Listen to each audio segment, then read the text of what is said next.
going live. And you are live. We are live. Hello, everyone, and welcome to the Gravity Max live stream. Today, it's me and Sebastian here. We don't have a guest, but that's all right. And we are talking about... Meth! We're talking about meth. Yeah, we're talking about drugs and alcohol in terms of what they do to the human body and the human mind. And we're going to talk about how, like, some legislative codes, legislative practices that have been involved, particularly in the US, because that is where we live. So other countries do not matter. Yeah. But no, seriously, just because, you know, everyone who's watching, not everyone, but I would say a majority, live in America, and so it's more interesting to the people watching, I would say, more relevant. Definitely. So that's what we're going to talk about. Yeah. So I guess let's get right ahead. We're good on Oh yeah, and before, I didn't make a disclaimer slide, but I just want to say we do not promote the use of drugs or illicit substances.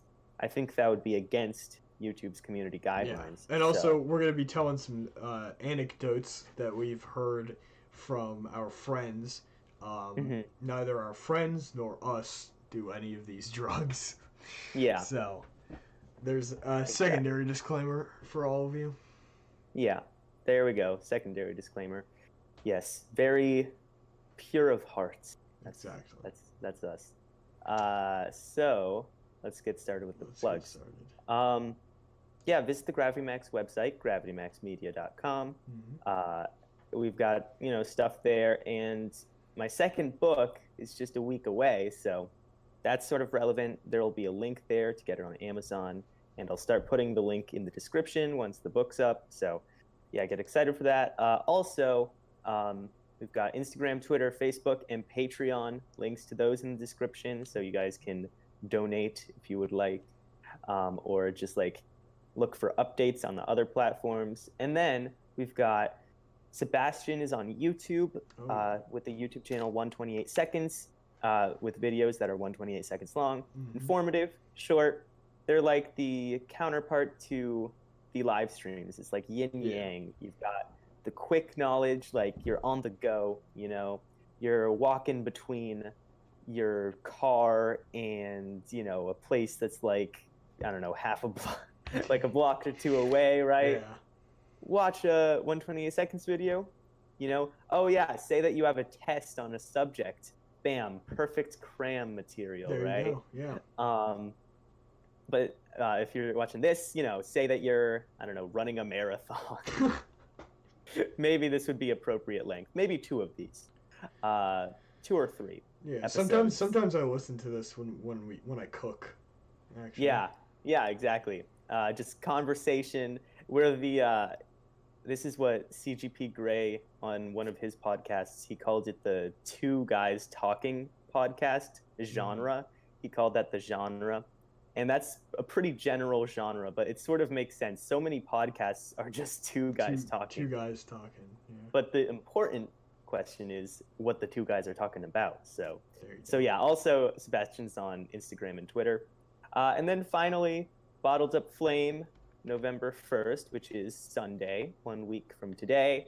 It'll be up at noon, technically, although it's a little difficult to actually customize the exact time on Amazon. But let's just say it's officially up at noon on November 1st, although it'll probably be up a little before then because I don't want to be late. But the result is that I can't actually say, okay, put this all in, but then don't make it go live until this exact time. They don't really do that. So yeah, if you want to be sneaky, you can probably get the book a few days early. But yeah, November 1st. So check that out. Sequel to my first book. Very fun. And then we have the episode, The Dope Stream. Dope Stream. We talk about weed. We talk about meth. We talk about weed and all the other drugs. Mm-hmm. I would say we were like doing this episode, and I was like the least knowledgeable on this subject of any of the subjects. It's a close second to the Shakespeare episode, but I feel like I knew more about even that. So I am very uninformed Shakespeare here. was rumored to be a stoner. He used to smoke on that marijuana before he would write his plays. Where does that grow? Is that in England? I don't think they grew that in England, right? I don't know. Where does marijuana grow? And this is pre-colonization, so I don't know. That's very fair. Where does it grow naturally? It's a good question. Yeah, where's it endemic to? Although I imagine people grow it in a number of places. All right, marijuana is a hardy plant. Cannabis could theoretically be grown almost anywhere. Okay. History of the cannabis to India and China. So it's from India and China? And Afghanistan. Well, Britain did have those relations with India, but that was later on. That was later on. Well, I mean, China a little. Well, there was the Silk Road. Silk Road, exactly. I think that might be it. Maybe. I mean, I guess Shakespeare, he was like a Steven Spielberg, so if you're that rich, you can probably get your hands on some stuff from the Far East, if you're in that time period, right? Yeah. So I guess it's possible, I would say. I realized they might the stream might have just like cut for 1 second, and I'll see it on here. It might have cut for 1 second to my wallpaper of my desktop background, which is a loaf of bread nailed to a tree. So nice. I think that's okay. Yeah. I think that's fine. I don't think people just if you just got a split-second vision of bread nailed to a tree, don't feel like you're losing your mind. Yeah, you're not losing your mind. Well, you might be losing your mind, but it'll be unrelated. They did. They totally saw it. I just saw it on the replay. That's great. Oh my god. Anyway, so there are many. So the human mind is a thing that runs on electricity and chemistry. So you've got electrical signals, but those electrical signals are also determined by a ton of chemicals. Chemicals enter receptors, and like the receptors that causes the receptors to send an electrical impulse, And so because the brain is both electrical and chemical, there are a number of chemicals that change the functioning of the human brain. Technically, all chemicals, even. I mean, if you eat food, right, you're getting glucose, and that glucose will trigger your body to release insulin, which doesn't occur in the brain. That's more in like the blood. But even just eating regular food changes the chemistry of your brain, because, when you're hungry, that changes how your brain operates, and then once you're not hungry anymore, that's also a change. But some materials, some substances change the operation of the brain more than others, and they change it in ways that, like, I guess aren't considered productive in some circumstances, or are only considered useful in some circumstances.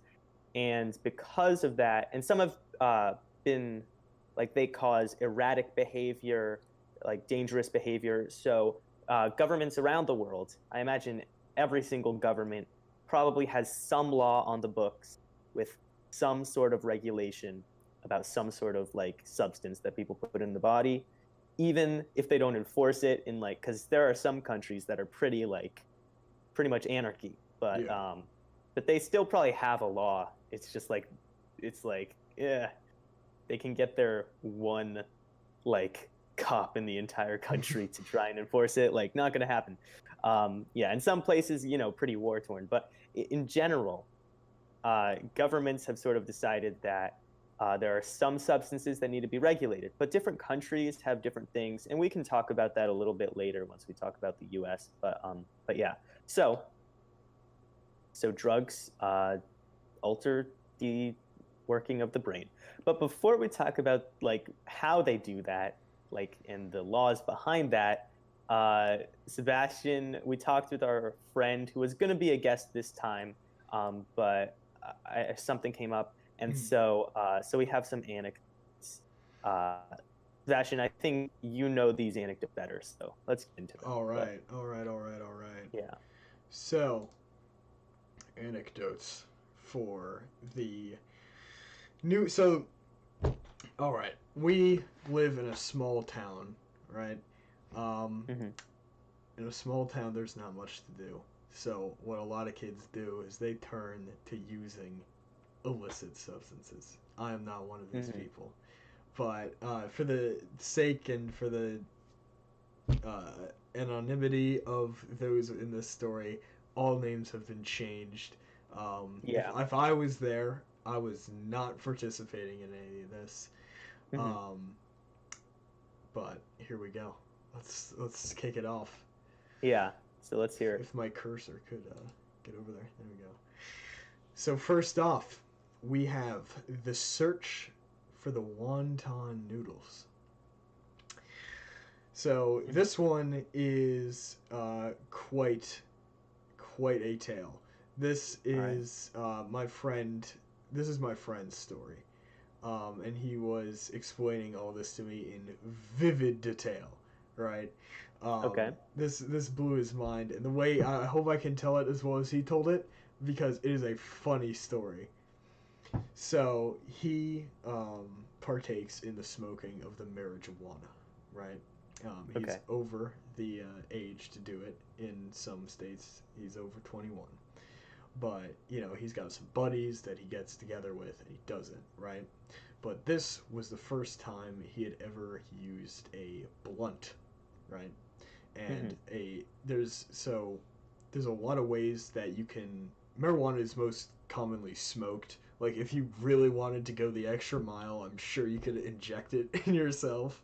Or you can also eat it. That's the other way that most people do it. But don't tell people to inject. Don't do that. But if the most common way is smoking it, and then there's different ways to do that. Like if you've watched like Cheech and Chong stuff, they always use bongs, or if you've watched, I don't know, like Joey Diaz, he smokes like cigars that are laced with marijuana. But if you don't know those guys, there's like a joint, a blunt, and a bong are like the three main ones. And he's been explaining this to me, my friend. And basically a joint is the main difference is the paper that it's actually rolled in. Like there's different rolling papers, and a joint is much weaker, right? My friend was used to only smoking joints of marijuana, but this time he got handed a blunt of marijuana, which is much more potent than that. Also, they were using this technique called hotboxing, which is where you and a bunch of nerds sit in a car and you have all the windows up and stuff so that the smoke doesn't leave the car, so that it keeps hitting you again and again. Oh my god. That sounds like miserable. This dude seems to love it, I'm telling you. Smoke in a car. Oh my gosh. I would be coughing. That just does not sound... Wow. Anyway, go ahead. Alright, so he's saying that, and for the sake of the story, I'm just going to refer to him as Michael. It's not my friend Michael, but Michael is the first name. It's not Jam? It's not Jam, but cool. That's the name that came to my head. So, Michael's out there with two of his buddies, and they are, again, around his age. So they have licenses, and they can drive and all over the place. And so what they did is Mike and his buddies, they drive out to this beach, and they hotbox their car. Right, and they put like shades on the windows so people wouldn't see it, and they were basically huddled in their car, and like anytime someone would walk by, Mike was like, and we would like hide under there, so after that, Mike and his buddies started driving, which is a bad idea because the guy that was driving was also in the hotboxed car, right? So he was inebriated, right? Yeah. And Mike says that even to start, this guy couldn't drive to begin with.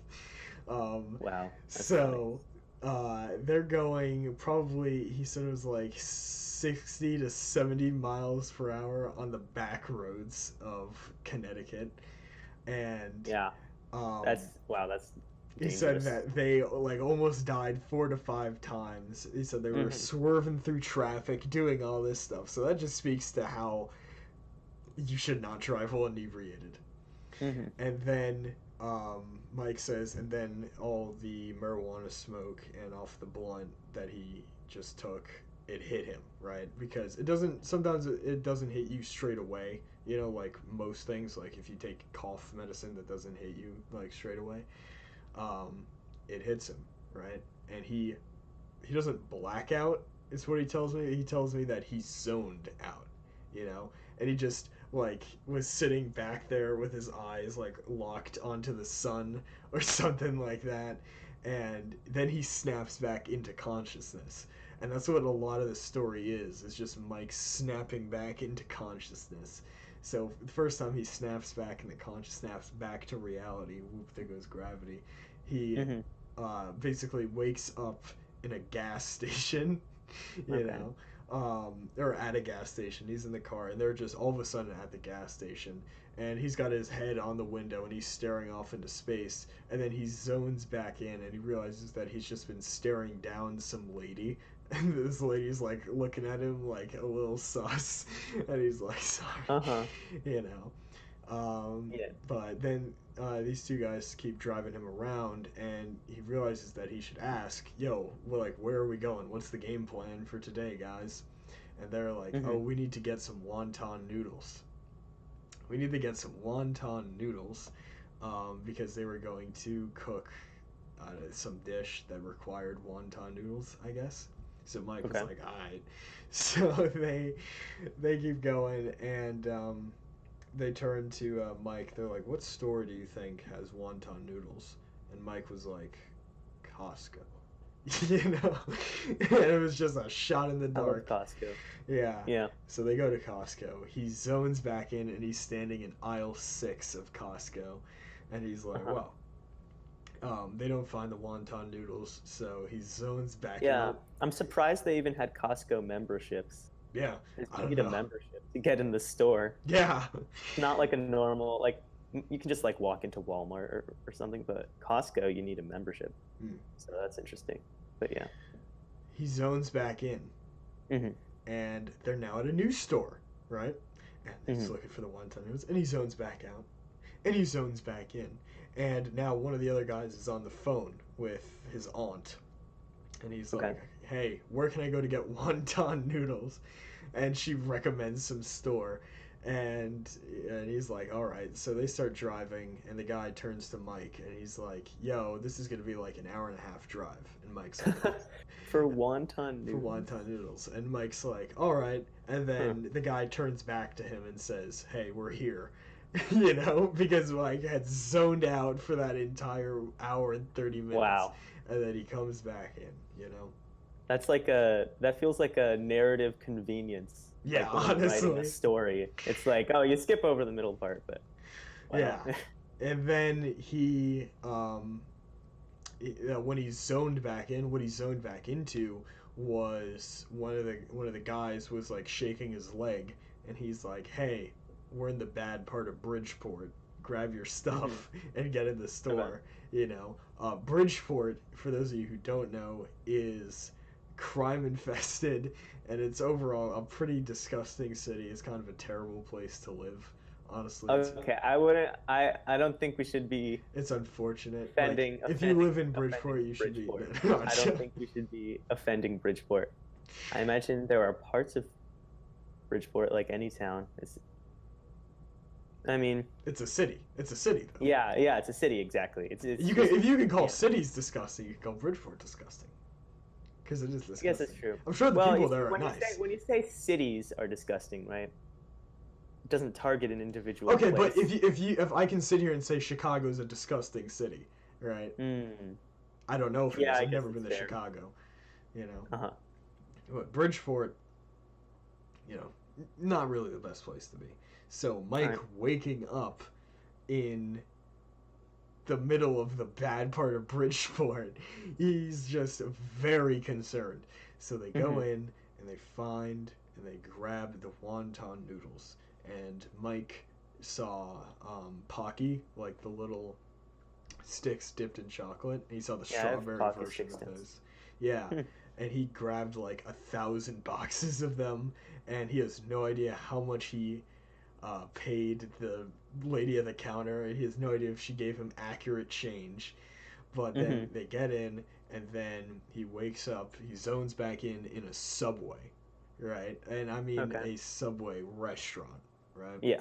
And he's standing in line, and the lady that's standing there taking his order is like saying something, and he like leans in, and he doesn't really understand what she's saying, and she says it louder, and he's like can't really make sense of it because he's trying to zone back into it, and he's like, huh? And the lady's like, what bread do you want? He's like, oh. So he gives what must have been a ridiculous order. He didn't tell me what his order was, but it must have been ridiculous. And then he zoned back in, and it was the next day. Wow.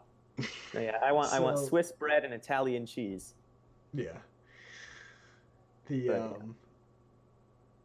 Wow, man. Well, I think the biggest part of that he really emphasized was that he was driving around, or someone that was inebriated was driving him, and that was really dangerous. Yeah. You should not take that risk. Like Mike's like, I'm not gonna do that again. Definitely never take that risk. And because I would say with like any drug, like a lot of people say that like weed is like one of the lowest, like, you know, it's ranked on a different schedule. Most people say that it's obviously not as bad as like alcohol or cocaine or like heroin, that kind of stuff. But you still should not drive while in it, whether it's legal or illegal. You shouldn't drive with it. But they did make it to their destination, and they did get the wonton noodles, you know. I guess it's a happy ending. It's a cautionary tale, but it is a happy ending. Yeah. The next story is a lot shorter and a little more intense. All right. The next story is the story of the Not Bear. So, we are at camp, right? I go to 2 camps. One of them is on the Yale campus. Which you would think has like smart people, and it does have smart people, but it also has some of the dumbest people I've ever met. There's a lot of smart people are also dumb in other ways, so exactly. Yeah, I can believe that. And then I go to this other camp, which is in the middle of the Berkshire Mountains in Massachusetts, where there are actually some kind of smart people, but there's a lot of dumb ones, you know. This is at the Massachusetts camp. So we would get bears. Now and then we would get bears, you know, because we're in the mountains, you know. So bears would trottle onto the campus, you know, and the camp director would be, you know, he would say, hey guys, get in your cabins, don't be an idiot, you know. And this one kid was, you know, walking around. It was a little bit it was like getting to night, but it wasn't like very dark, you know, like I forget what the twilights are, like how there's like nautical twilight and actual twilight. Civil, nautical, and astronomical. It was in civil twilight. Okay. And so he's walking to the shower house, right? And the door is open. It's this big wooden building, and the door like swings open, you know, like you just hold it, like there's no real lock on it, so it just kind of swings open. So it is completely open, right? And he's walking through, and he as this kid is walking through the door, in the little slit, like when a door is very open, you can see through the slit, like through it, you know, like the part where it's got like hinges on it, and then there's the actual door. This part here, he looks through and he sees something moving, right, in the wilderness, and he's like, uh-oh. So he's like, oh, it's a bear. It is definitely a bear, and I'm screwed, you know? So yeah, he hikes it back to camp, and he's like, hey, and he tells his counselor, I think I saw a bear out there.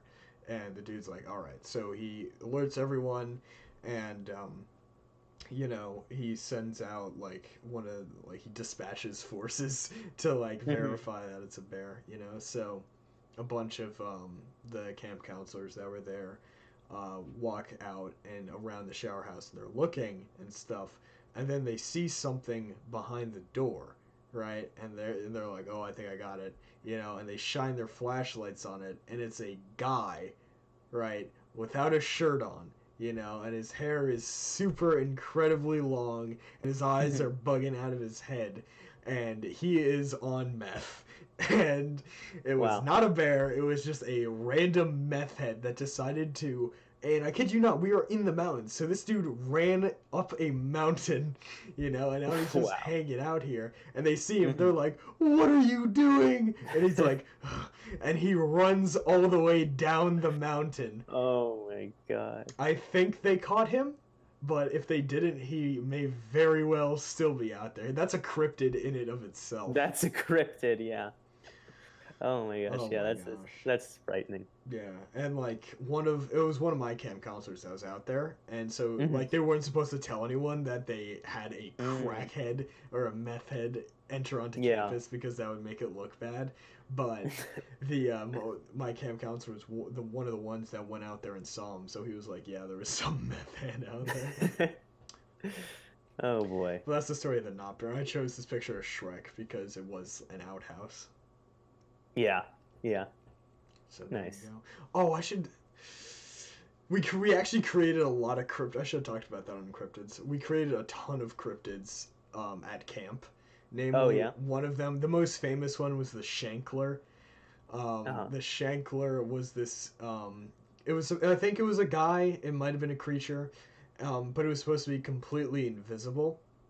And the myth was, when you sat down on the toilet, and you had your pants down to your ankles, what the Shankler would do is he would shank your ankle, as through the bottom of the stall. He would shank your ankle and then run away, and that was the legend of the Shankler. Wow. But anyways, I digress. That's very peculiar. What's the origin of that? Of the Shankler? I don't know. Yeah. It just kind of arose. We all started telling people about the Shankler. But this is Visit Sweden. And this is a story that shows off how alcohol, which is a drug, how alcohol can be used as a method of communication. Okay. So, this is a story that one of my dad's friends told me. One of my dad's good friends. He was I think it's a groomsman. Is that the correct word? Is that what we settled on? Yeah. So he was a groomsman for one of his other friends at a wedding, and his friend was marrying a Swedish girl. So they were in Sweden, right? So it was a couple of hours before the wedding, enough time that he could just walk around and do whatever. But he goes to this bar because he's supposed to meet up with other people there eventually. So he gets there a little early, and he sits down, and he notices everyone's looking at him. And he's like, "What's going on?" And he realizes that in Sweden, 99.9% of the population has blue eyes, blonde hair, and is very tall, right? He is 5'9". He's got brown eyes, brown hair. He looks very American, and he has a New York accent, and stuff like that. So he sits down at the bar. He notices everyone's looking at him, and eventually one guy approaches him, and in broken English, he's like, "Hey, are you American?" And the guy's like, yeah, I am. And the guy's like, "Do you know New York City?" And he's like, yeah, I do. And the guy's like, yeah, and he buys him a beer. Nice. And then he's like, okay, that was cool. And then another guy shows up and claps his hand on this guy's shoulder, and he's like, "Hey, is it true?" And then he says some ridiculous thing, like, "Is it true that you guys don't use trains in your country?" And he's like, No, we definitely use trains. We have the subway." He's like, "Where do you have the subway?" And he's like, "New York." And they're like, "Yeah!" Because that's the only city they know in America. Yep. So then they buy him a beer. They get him another beer. And he's like, "Guys, I have a wedding to get to. I can't really be drinking too much." And they're like, And then a third guy shows up, and then a fourth guy, and they're asking him stuff like, "Do you know George W. Bush?" And he's like, "Not personally." But they're asking him all these stories, and after every single question, they're buying him a beer. So he shows up, and like he basically makes friends with everyone in this bar, and they spend like the next hour asking him ridiculous questions, But he was having fun. He was like, they were laughing and stuff. But he goes to the wedding, and he's very inebriated. But he tells me that he did not ruin the wedding, although he couldn't really hold conversation. Yeah. It's like, "Hey, did I ever tell you about the time I met George W. Bush? Yeah. But yeah, so that's how alcohol can be used to bridge cultures. But we don't promote the use of it. But honestly, unless you're 21. Yeah. But yeah. You or even after you're 21, you probably should not use it because it's poison. True. But visit Sweden, because if you look American, like Max and I do, then they'll like you because you look different and they want to hear your story. And let me tell you, if you know New York City, if you're from New York City, they'll absolutely love you. Right? I'm not sure that's 100% accurate. 100% accurate. I think you have to go a place where they're all really drunk. No shadow of doubt. Yes, yeah, that's also part of it. I think that's part of the equation there. All right. Yeah. Let's see what's the next one. So this is a very precautionary tale about you need to know where, how much you can handle. Right. This is a story. This was what our guest was supposed to tell us. So this is her story. So she was out with a bunch of her friends. She was not drinking, but some of her friends were. And one of them is very short. Now, she's not Peter Dinklage short, but she is very short. I think she's 4'11", or to 5'1". She's somewhere in that range. So she thought, hey, maybe I'm not a lightweight, Maybe because she's thinking, hey, I got all this, strong blood in me. I won't be overthrown. So they had White Claws, and White Claws are, I think they're like 2% alcohol. I want to say, hold on, White Claw. It's 5% alcohol. Is that more or less than like beer? That is a little less than a beer. A beer will have anywhere from 5% to 12%. Although it's usually higher than 5. But so she's like, it's a White Claw, man. So she drinks, I think, and Linnea can corroborate that. That's who was supposed to be on here. But I think she had, her friend had 1.5 White Claws or something. It was anywhere from 1.5 to 3, and which is not much, right? Because if it's 5% alcohol, however many ounces, and you had 1.5 to 3 of them, you obviously shouldn't drive, but that will not get you like demolished. Of course, if you're over 21 and stuff, that changes stuff. But if you were just, the average person, that would like, you would feel it, but I don't know. But it killed her. She's dead. No, she's not dead. But oh boy, I was like, okay. Go ahead. She was incredibly intoxicated, and she was crying, and she was puking, and she was feeling terrible. And because of that, they had to take refuge at this other guy's house, and this other guy was drinking a lot heavier stuff, like scotch and whiskey. And he still lived with his mom, and basically they were forced to take refuge in this house where a lot of insane stuff was taking place. Like she said that the guy whose house it was got into a fist fight with his mom, and then that same kid bit someone else, and there was just massive mosh pit fights going on. Oh, geez. But because this girl was so intoxicated, Linnea had to like find a place that that they could be like safe, that she could take care of her friend, so they were forced into this madman's den, but that was not, it was honestly not much alcohol that her friend was drinking, but you need to know your limits, because she is very, very short, she's very, very light, and she didn't factor that in. So you need to know your limits, Interesting. You need to just know your limits, because if you go above and beyond, that's an issue,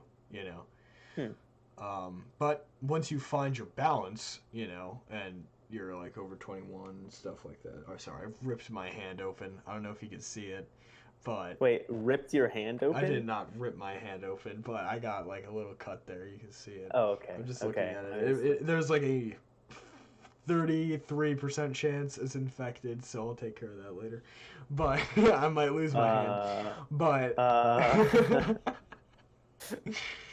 oh boy.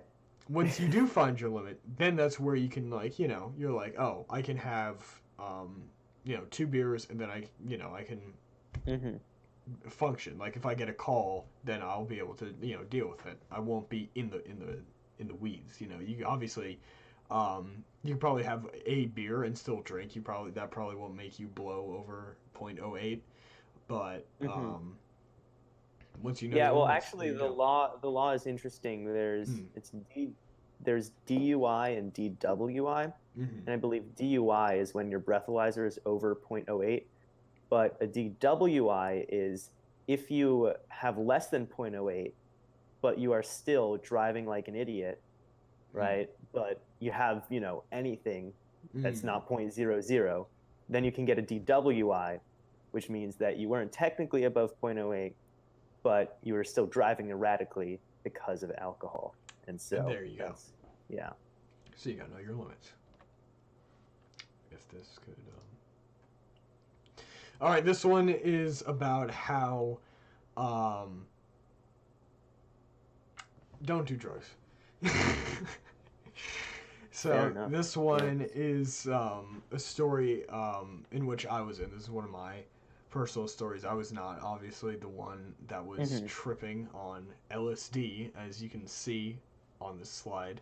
Those are sheets or tabs of LSD. That's how they're manufactured. They're manufactured onto like a sheet of stickers, and then you rip a sticker off and you like would put it on your tongue. You've watched Breaking Bad and other stuff, but so I'm sleeping. Right, July 4th is one of my favorite holidays, right? If not my favorite holiday.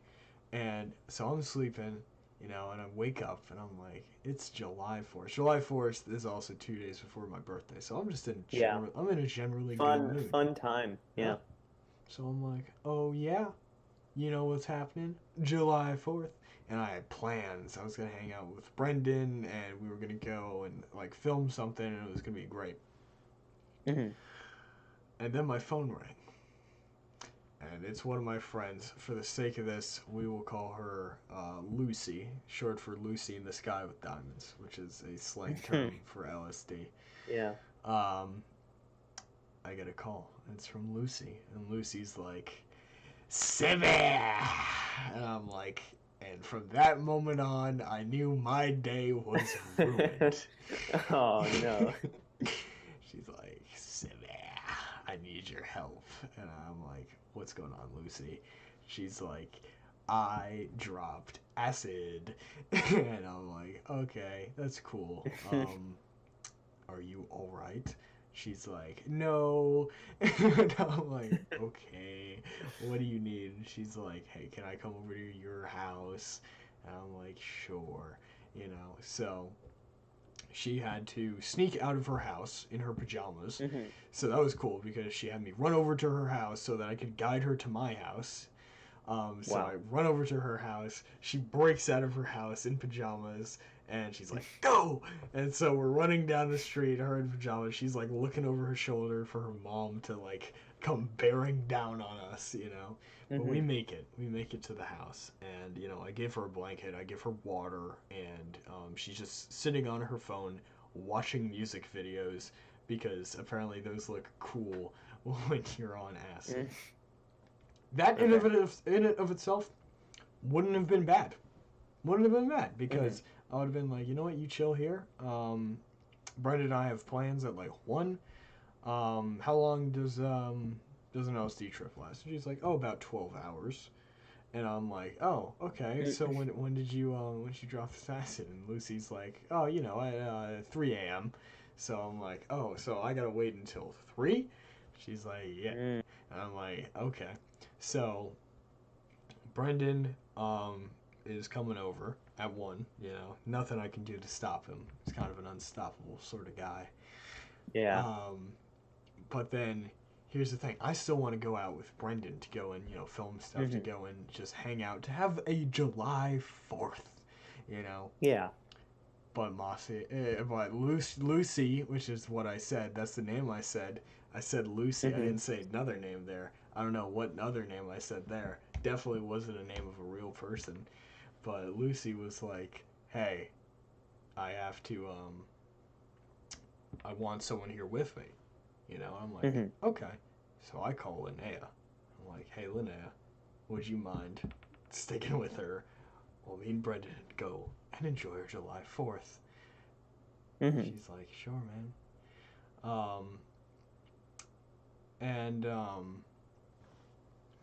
So Linnea comes over, and then Linnea brought a friend over here. Never seen this girl before. She's like, hi. I'm like, hi.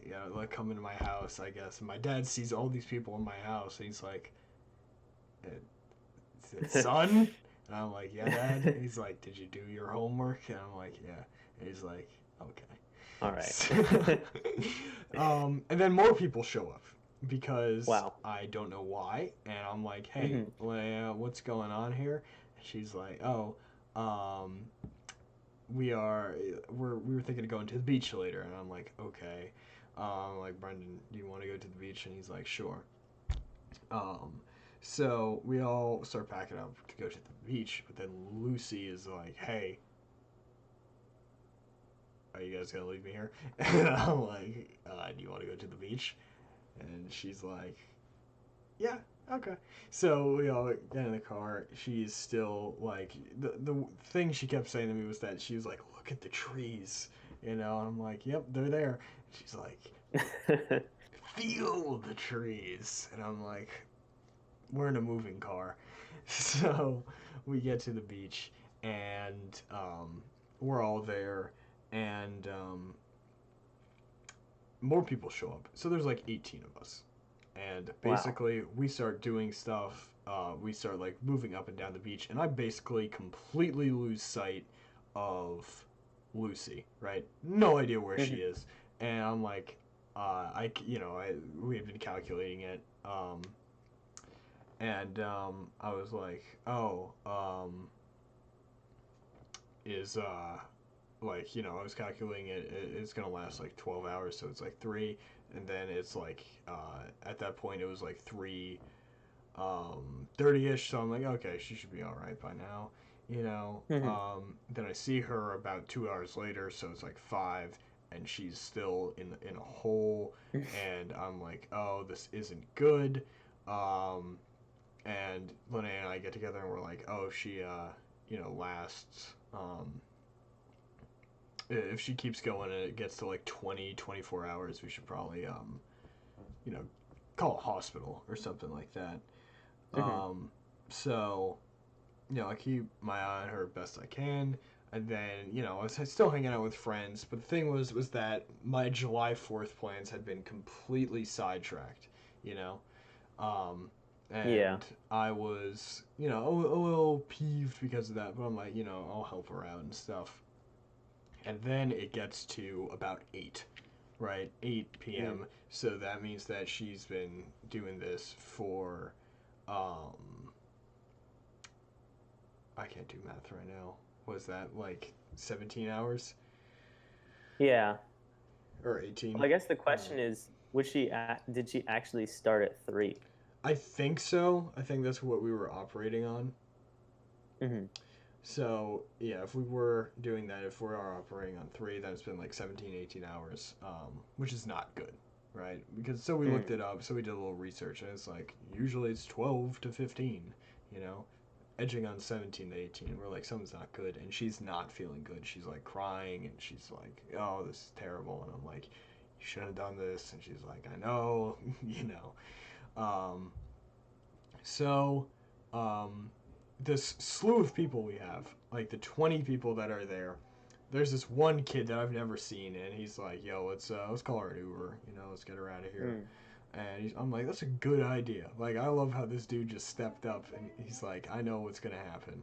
And his name is David, right? And I'm like, hey, David. And he's like, hey, what's going on? And David started out as a cool dude, Turns out that he had called like 1,000 Ubers to this one place. Somehow he had messed up on the app. So there was like 2 Ubers that showed up, and one of them started screaming at the other one that this was his job, his ride. And they got into a fight, and the first guy drove off, and the second guy's like, sorry about that, guys, get in my car, and then David says to Lucy, who is already paranoid, because if you ever get too high, too elevated, then you can get paranoid. It's one of the side effects. To her, who's already paranoid, he asks her, oh, do you want a knife in case this guy is sketchy? And she's like, he's sketchy? And then we threw her in the car. And, wow. And they take off. I think Linnea went with her to make sure that she got home. So Lucy got dropped off. She's in there.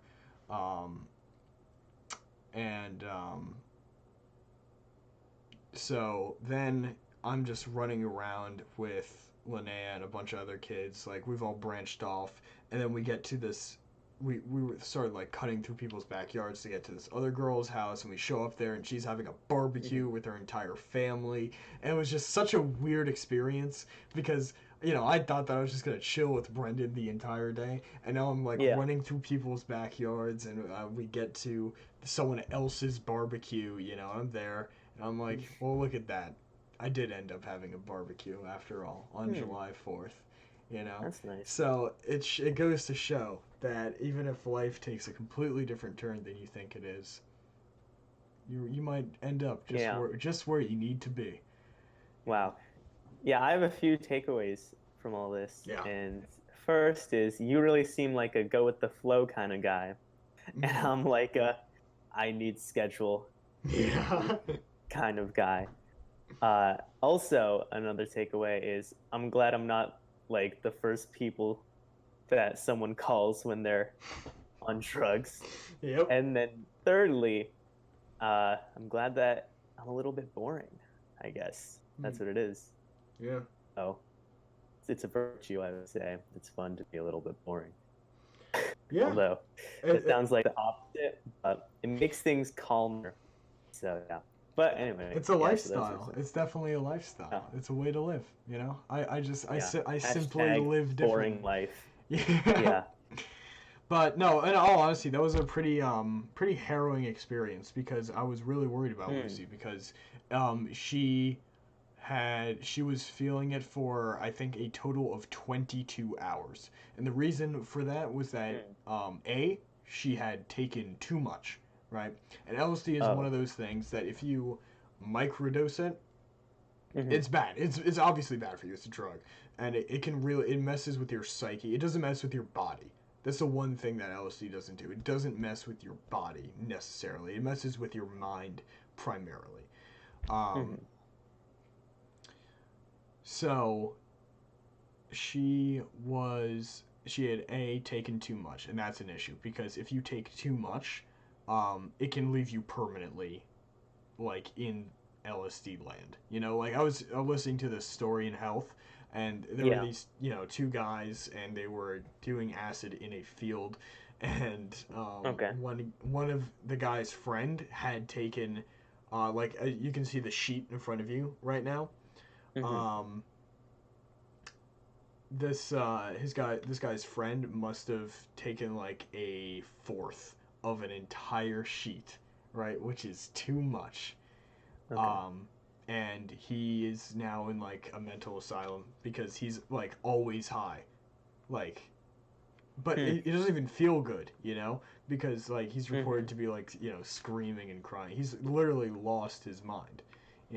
Dang. So that's why LSD is a really intense drug, because if you overdose on it, you are not coming back. Like, it's not like you're on the edge of death, but then they can give you Narcan or whatever they use to get you back, and then you're in the hospital for a little bit, and then you can go to rehab and you can do that. If you overdose on LSD, you're going to be down and out for the rest of your life, so that's bad. Yeah. But so yeah, those are all the anecdotes. But yeah. So take away from that. The second thing was that she had not eaten. She had not eaten, and that can really influence you. Same thing with the lightweight story. She had not eaten either, and having stuff in your stomach, it actually absorbs some of the drugs. Yeah, that's actually, they always ask that in legal cases, usually with alcohol, because that's the more common thing that would be in a legal case. They're like, oh, did this person eat anything before they drank and then got into a car? And it's like a factor that they factor into the court cases. But but science and law. Science and law. So we're going to start with like some science stuff. The drugs are put into 4 categories. And then we're going to talk about law and legal precedent and how the U.S. did things. And then while we're talking about how the U.S. did things, we can talk about other countries as well. But so let's start with depressants. So depressants are like categorized as the drugs that they slow down your mental process and just make you more tired, and then just like, I mean, what else would you say? I mean, that's depressants. Depressants slow down your bodily system, so they slow down heart rate too. Not just your mind, but your mind. I think digestion. Yeah, that's a very good point. Because some of the more intense depressants, if taken too much, if someone overdoses, then the result is that their heart stops beating. Because it's like cardiac arrest, because the depressant actually messes with their system so much that their nerves responsible for their heartbeat just sort of stop. And I think that's a heroin overdose, which is the bottom left right there. Also, if you combine 2 depressants, that can also kill you. Like if you take Xanax, which is a depressant, and that is something used for people with like anxiety. Anxiety, thank you. So it can actually be prescribed, like it's a real medicine, not just. But if used improperly by people that don't need it, and especially so with alcohol, that can result in someone's hearts. So if you take Xanax and you drink, that can stop your heart. I think that's how Heath Ledger died. I'm pretty sure it might not have been Xanax, but he was on a medication that was a depressant, and he was drinking as well, and it basically knocked him unconscious. And because of that, he drowned because he was in his bathtub, right? And because his system was so slowed down, the feeling or the sense of drowning, like his self-preservation senses, did not kick in, and he drowned. Which sucked because he was a great actor, man. But Yeah. Oh, we have some chat. Yeah. If you want to read that. Oh, we have some chat. Yeah. Cool. Yeah. Let's see. Okay, we've got bedtime stories ASMR. It's just funny. I know this person, and you do, and they're trying. That's not the name that they want their YouTube channel to be, but they can't really figure out. That's so funny. You have to change it on your Gmail. Yeah. I'll help them. Yeah. They're they're not of our generation, so they don't really know as well how to fix that. But yeah, so wow, this is a very different Gravity Max live stream. Yeah, a little, but this is the intense. Yeah, starting off with the anecdotes is definitely different than our usual flow. Yeah, that's true. That's true. I actually pointed that out. I was like, are you sure you want the anecdotes first? But yeah, I think it worked well, especially for like intense red season. But yeah, we've talked about cryptids and conspiracy theories, so I think this is of similar caliber. But yeah, so other depressants include like opioids, which are like, the opioid epidemic, and morphine, which is similar to heroin. Like, I'm not exactly sure the relation. I think it's morphine is actually more stronger than heroin. Yeah, okay. So morphine is like what they use in the hospital, and stuff like that. So opioids and morphine, these are like pain relievers as well. So that's another aspect of depressants, because since they sort of slow down the functioning of the body. If a person has a chronic pain, or say that they have back surgery, then for like a month after the back surgery, they'll be prescribed opioids. But often the problem is that once they've started taking these opioids, they'll actually get addicted to it. And then they'll say, oh, my back still hurts. Can I get an extension?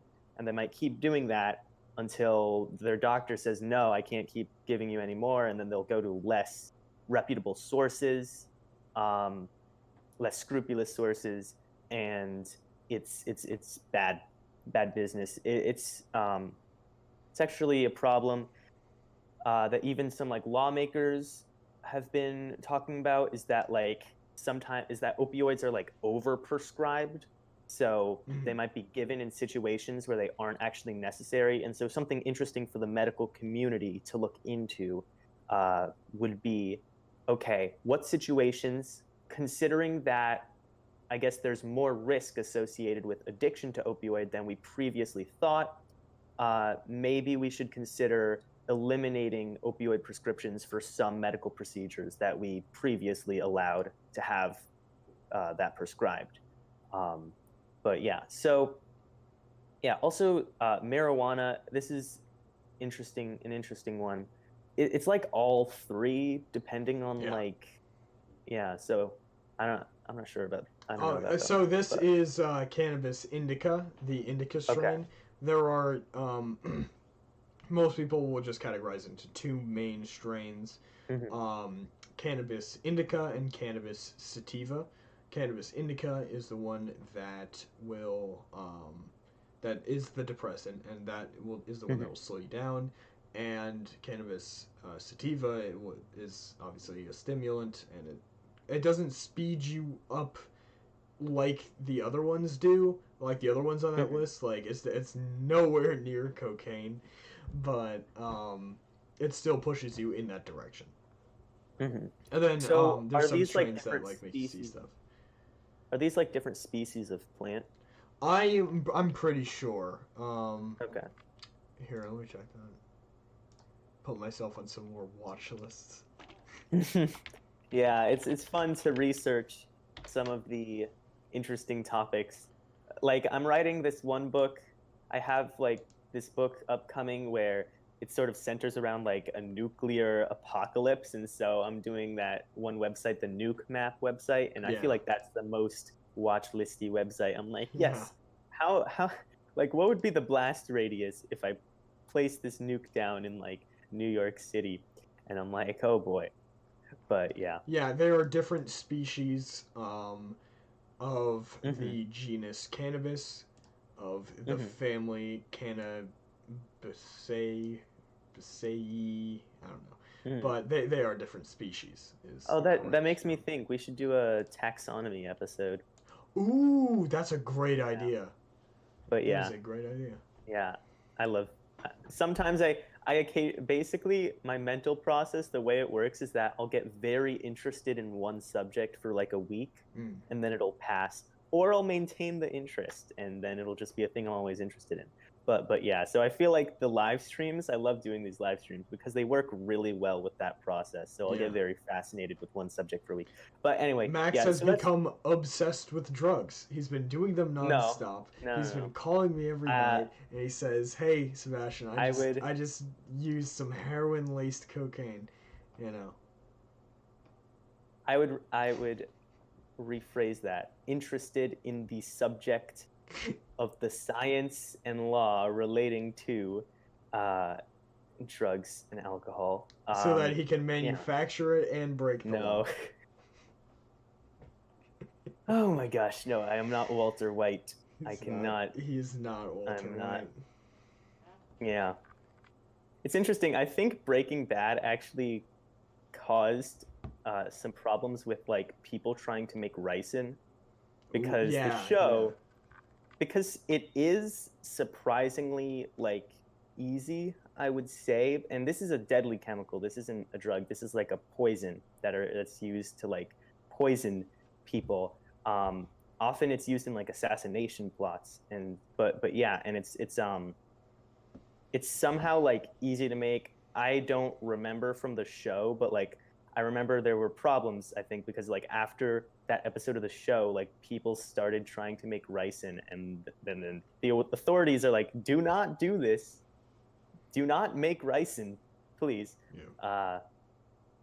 But yeah, so yeah, that's the depressants category. I guess I think all of these will hinder someone's ability to function and drive, but I think depressants, maybe not especially, but depressants more than stimulants, I would say, which is the next one that we're going to get to, because some stimulants, again, are prescribed.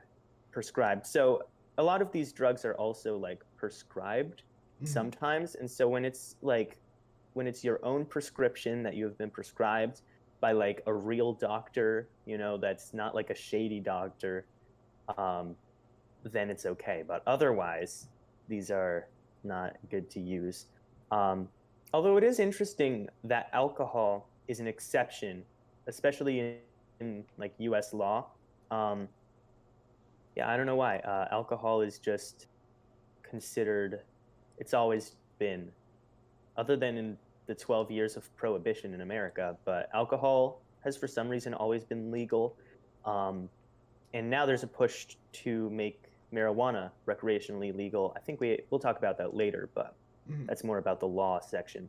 But yeah, that's just a fascinating thing, is that I guess of all these drugs, depressants probably have the most wide use legally, because alcohol is in that category.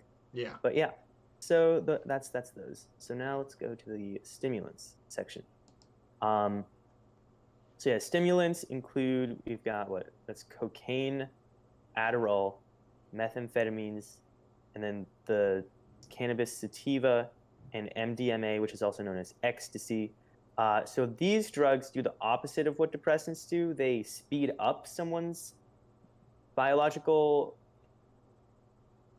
and psychological processes. So it makes someone's mind work faster, but it's also like more frantic. So it's not just like, it's not like, oh, my mind works faster, which would sound like a good thing, but it doesn't like happen like that.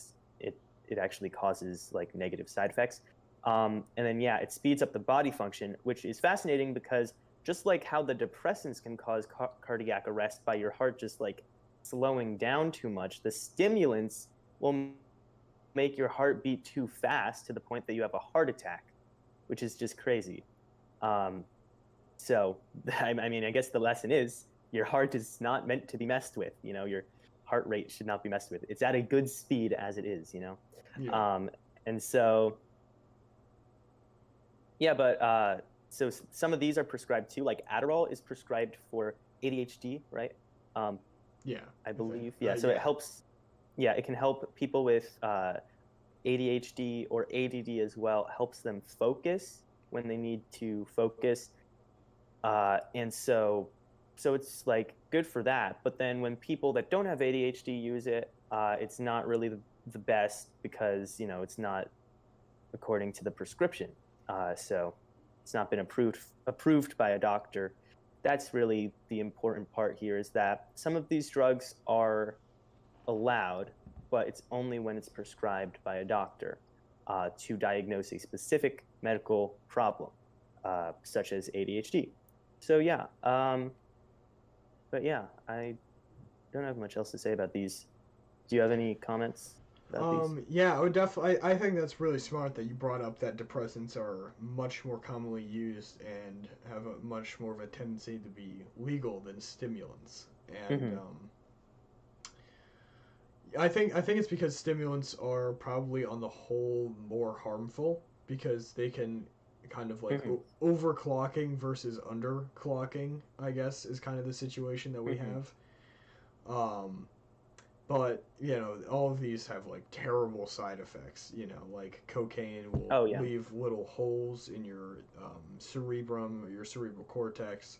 Mm-hmm. Methamphetamine will also warp your brain and gives you, um, like, it'll make you lose a lot of weight and like your teeth, especially. Like that's what they always go to. They say that you have meth teeth. You know. Mm-hmm. Same with Yeah. ecstasy actually, because ecstasy um, kind of heightens your senses. It kind of makes you do actions over and over. And one of the actions that it usually makes you do is it makes you clench your jaw over and over again. So that will actually ruin your teeth. Interesting. Also, I forgot to mention alcohol obviously damages the liver. People, you probably knew that already though, but that's like, yeah, that's like when someone needs a liver transplant. Often it's because of alcoholism, but there are also other things. Also, I think all of these, to varying degrees, negatively affect the kidneys because the kidneys filter out toxins in your blood as well as the liver. So the liver and kidneys take a lot of damage from any drug, really, just because they are responsible for removing toxins from your blood. Your liver, what it does is it like changes chemically the toxin usually. So it takes one toxin and like changes it into a different form that can be filtered out by the kidneys. But yeah, a lot of kidney failure can occur here because, you know, your kidneys have to filter out all this waste. So under the best of circumstances, they're handling toxins. But when you add additional toxins, it just makes it worse. And then the kidneys can fail, and then you'll need a kidney transplant. And that's hard to get. Just transplants in general, lung transplant wait times, unless you can find someone in your family to like donate. And yeah, they probably would not be too happy about that. Yeah. Even if they would be willing to help you out, I feel like they would be particularly unhappy if they're donating a liver because, you know, someone is abusing illicit substances rather than like, oh, they have like, you know, just a normal medical problem that's like unrelated to substance abuse. So yeah, so it's very negative impacts on the body, especially. People, you sort of think like, oh, it affects the mind. People usually think about these drugs in terms of how they affect the mind because that's the most immediate effect, and that's like the whole reason that people take these drugs. But the truth is that over the long term, they can really negatively affect the body in a number of ways. But yeah. So yeah, that's we also have some more chat. Oh, more chat. Let's see. Yeah. Bedtime stories ASMR. Yes, I meant, wow, I tuned in and Sebastian was telling an anecdote about people doing drugs. Now I like where you two are going, explaining all of this to everyone. Yeah. Yeah, no, it's, you know, drugs are everywhere. So anyone you ask either has an anecdote about drugs or knows someone who has an anecdote about drugs. And, you know, it's just, I just, you know, you got to give humans credit. They will always find a way. They'll find the most creative ways to kill themselves. You know? Yeah, I guess it's true. Yeah. But anywho, we now move on to hallucinogens, which has LSD, ketamine, what was the name of this? This is a specific strain of cannabis, which is how cannabis can be classified I remember you as said a it before. Here.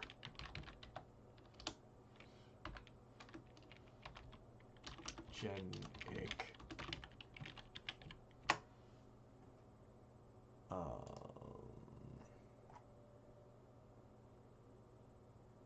Oh, right, amnesia haze. Yeah, that's what it was. Yeah, that's what this, So, they will, basically what amnesia haze is that it has, 21% THC, 80% sativa, and 20% indica. Now, that obviously doesn't add up to 100, but that just speaks to the potency of each, is what's going on. But, okay. So that's part of why weed can be classified as a hallucinogen. Other than that, if you, I don't know, probably if you do a lot of it, you might be seeing some weird stuff. But there's a lot of strains of marijuana. And lastly, that's psilocybin, which is also known as magic mushrooms. Yeah, so hallucinogens make you see things that aren't there, which is, I guess, pretty self-explanatory. Or I guess hear things that aren't there because, hallucinations, that's where this category gets its name.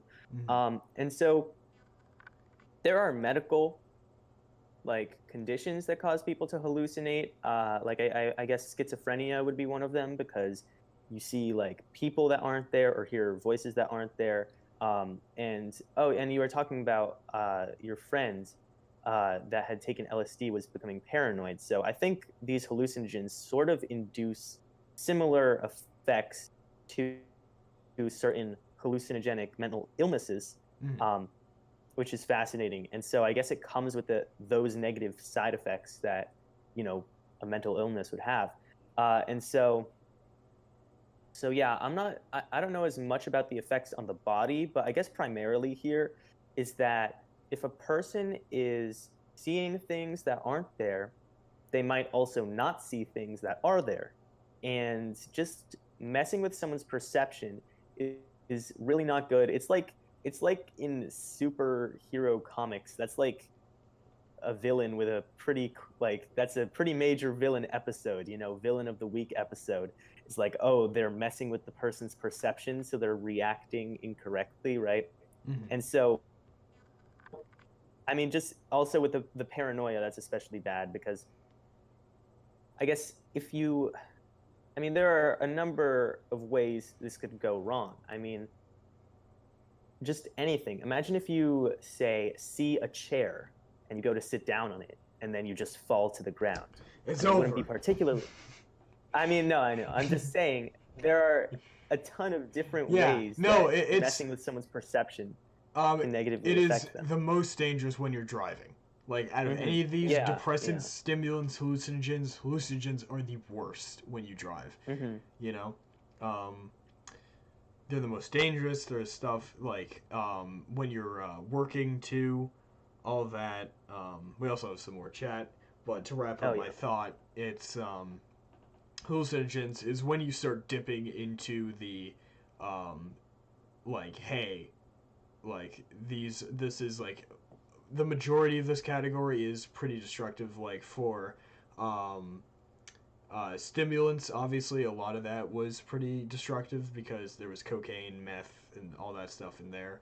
Depressants obviously had a lot less damaging stuff, even though there's heroin and stuff, but there's also alcohol, which is less, and indica, which is less. Hallucinogens in any setting, they will set you off. So you have to barely any of these are legal, but you have to know what you're doing. But yeah, we can read the chat. Yeah, we can look at chat. So we got you dislikes this comment, and I think I know who this is. Do you know who this is? You dislike this comment? I don't. What's their name start with? What's their name rhyme with? I guess Boa. Boa, what's their last name? I mean, I don't want to dox. Yeah, don't dox them. But you know, this is a never mind. Yeah, I'll just here. Wait, they can't see the. They might see it. I just don't type. I don't care. But okay, I probably know who you're talking about. Well, anyways, this person, it's a person we know. So so this person says, "Would you ever do psychedelics?" And I would say, "No, I would not." Even though it's legal in places like Amsterdam, and we'll talk about that, I guess, in the legality section. Still would not do that, but yeah. Yeah, if I was in a place where it was legal, like Amsterdam, yeah, probably. So, for the story, honestly. More adventurous, yeah. Yeah, but nothing close to a heroic dose. I've listened to public speakers and influencers that have used psilocybin before, and they say that you never want to go too deep. But actually, what's become very common in places like Amsterdam is microdosing. And microdosing is taking very small amounts of it. Taking very small amounts of it so that you aren't completely gone, but you still get some of the effects, you know? And then bedtime stories ASMR says, all teens should listen to tonight's stream. It's a good PSA and explains the drugs they may be doing or thinking of doing. God, and I just said, hey, I would do mushrooms if they were legal. No, but I would probably microdose them because it makes you more creative, it makes you more perceptive, it makes you more emotionally aware. But then if you go too deep, you might be like there's a chance that you will die, not because the drug shuts down your heart, but because you might not understand what oncoming traffic is. So I would have to be in an incredibly safe setting. I would have to be with every possible precaution. It would have to be from a trusted source. It would have to be a low dose. It would have to be all these things. It would have to be. And honestly, if it got to too much hassle, I wouldn't do it. You know, and honestly, that's what your mindset should be. It's like, is this experience worth it? Because you need to think about the end results, the short-term results, the long-term results. You need to think about, how is this going to affect my health? Can I... okay, I know who this is. All this stuff. Well, yeah, I mean, I guess if you're in Amsterdam, you're not technically doing anything wrong, but still, exactly. And if I was in Amsterdam. I know who it is. Who you dislike this comment. You dislike this comment, says Lamau, and then Miss. I mean, I guess everyone can. You can read it. Read the chat, but I guess I shouldn't say the name of the teacher. Miss C would love to see this, Sebastian. So I guess that's one of their teachers. So you know who this is now, Sebastian. Anyway, so that's hallucinogens. I mean, they mess with your mind. I imagine they also have negative effects on the body over time, just because I would assume. I would say so. Just like kidney and liver stuff, as I said before, because they have to filter it out. Even like normal medicine that doesn't even affect the mind. So like, say that you're at a hospital, some antibiotics have adverse effects on the liver, and so they're only used in situations where like no other antibiotics have worked yet because they're really strong antibiotics. But so I imagine, but nothing like specific about the heart speeding up or slowing down, because that's sort of, this is a not broader category, but it's different because depressants slow down, stimulants speed up, but hallucinogens can kind of do either. It's really the focus is that they make you see things that aren't there. So again, negative effects on the mind especially, but also probably on the body. So So next, the last one, inhalants. These are the dumbest.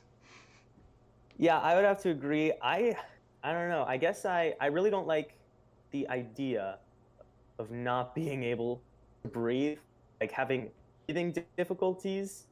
Has always, I guess, frightened me just in general. I don't know why. Just the feeling like drowning or whatever. Like I don't like, as I said earlier, like smoke. You know, if like that's part of why I don't like. I used to live in your town, and so we would go to New York a lot because we were like an hour away from New York City, so people would go to New York City a lot. And I didn't particularly like New York City. And I think one of the main factors was that the air is so smoky. Like, ugh. Oh, that just the stench, but it's a good stench. Yeah, you know, it's pungent. I don't think so. It's pungent. I can feel it when I step out of like Grand Central Station, and I'm like, oh my lungs. I'm like, I mean, I don't have asthma. My mother has asthma, but I don't have asthma. But I'm just like, still, I'm like, oh my god, I cannot handle this. My lungs, I just don't like it. I feel like I can feel my lungs like dying when I'm in New York City. But you know, my mom, who had asthma, also lived in New York City for many years herself. So I don't know. It might be psychosomatic, but I just don't like it. But yeah, so basically, the concept of insulins or insulins. I guess I was saying insulation. Inhalants is just revolting to me. This whole concept, because this is basically people taking household products and like inhaling the fumes. It's beyond me. I do not understand. Yeah. Back when Vice was an actual news source and they would go into like war zones and stuff like that, they did an episode on kids in India that would snort glue, and that was like their entire existence was just they would do crazy stuff, like they would rob glue factories, they would hold up glue trucks so they could steal all these brands of glue and then just huff them, you know. And it was crazy because the kids were so extremely like skinny and their teeth were terrible, you know. And their brains, like they're like inhalants are, I would say that inhalants directly affect your IQ more than anything else. Like, there are people that are cocaine addicts, and that does warp their brain. But if a smart person is doing cocaine and they're like very well versed in like teaching a specific subject, there's a chance that they'll still be able to be intelligent in that area, you know. With inhalants, they directly attack your IQ. Like in this Vice thing, they were saying that like the average IQ of these kids had been dropped by like 30 points, you know, which is crazy. Wow. So it really damages your mind. That makes sense. And again, I imagine your lungs not happy. So this is just basically random chemicals. And so also, I guess it's fascinating. We didn't really mention, how do these drugs like get into your body and like affect your brain? Because, you know, primarily they affect your brain.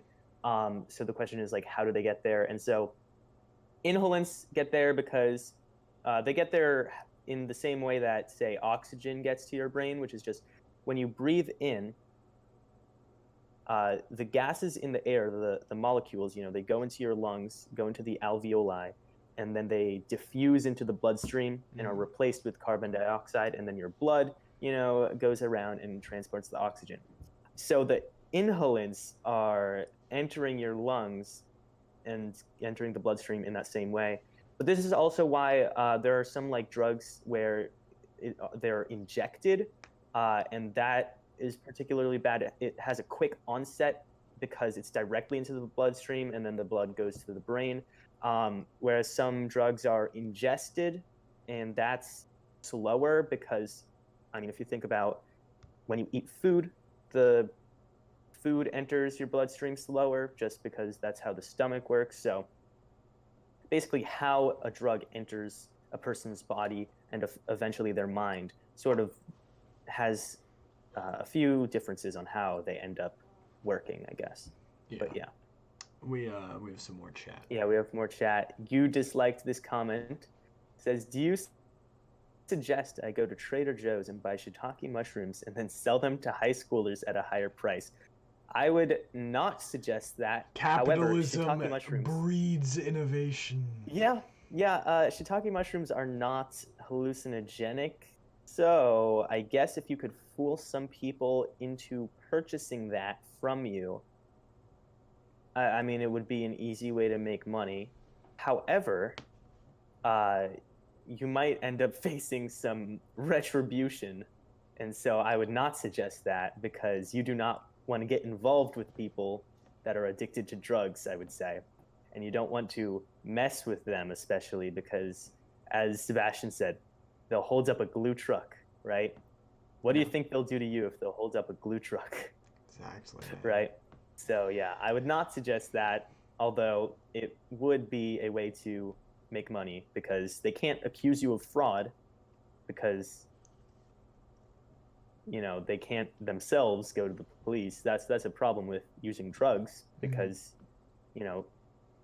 it's actually pretty unfortunate. A lot of high schoolers and even college students, when they drink alcohol, there have been a lot of deaths due to alcohol, because people will take too much, but then they're afraid to go to the hospital because they don't want to get arrested.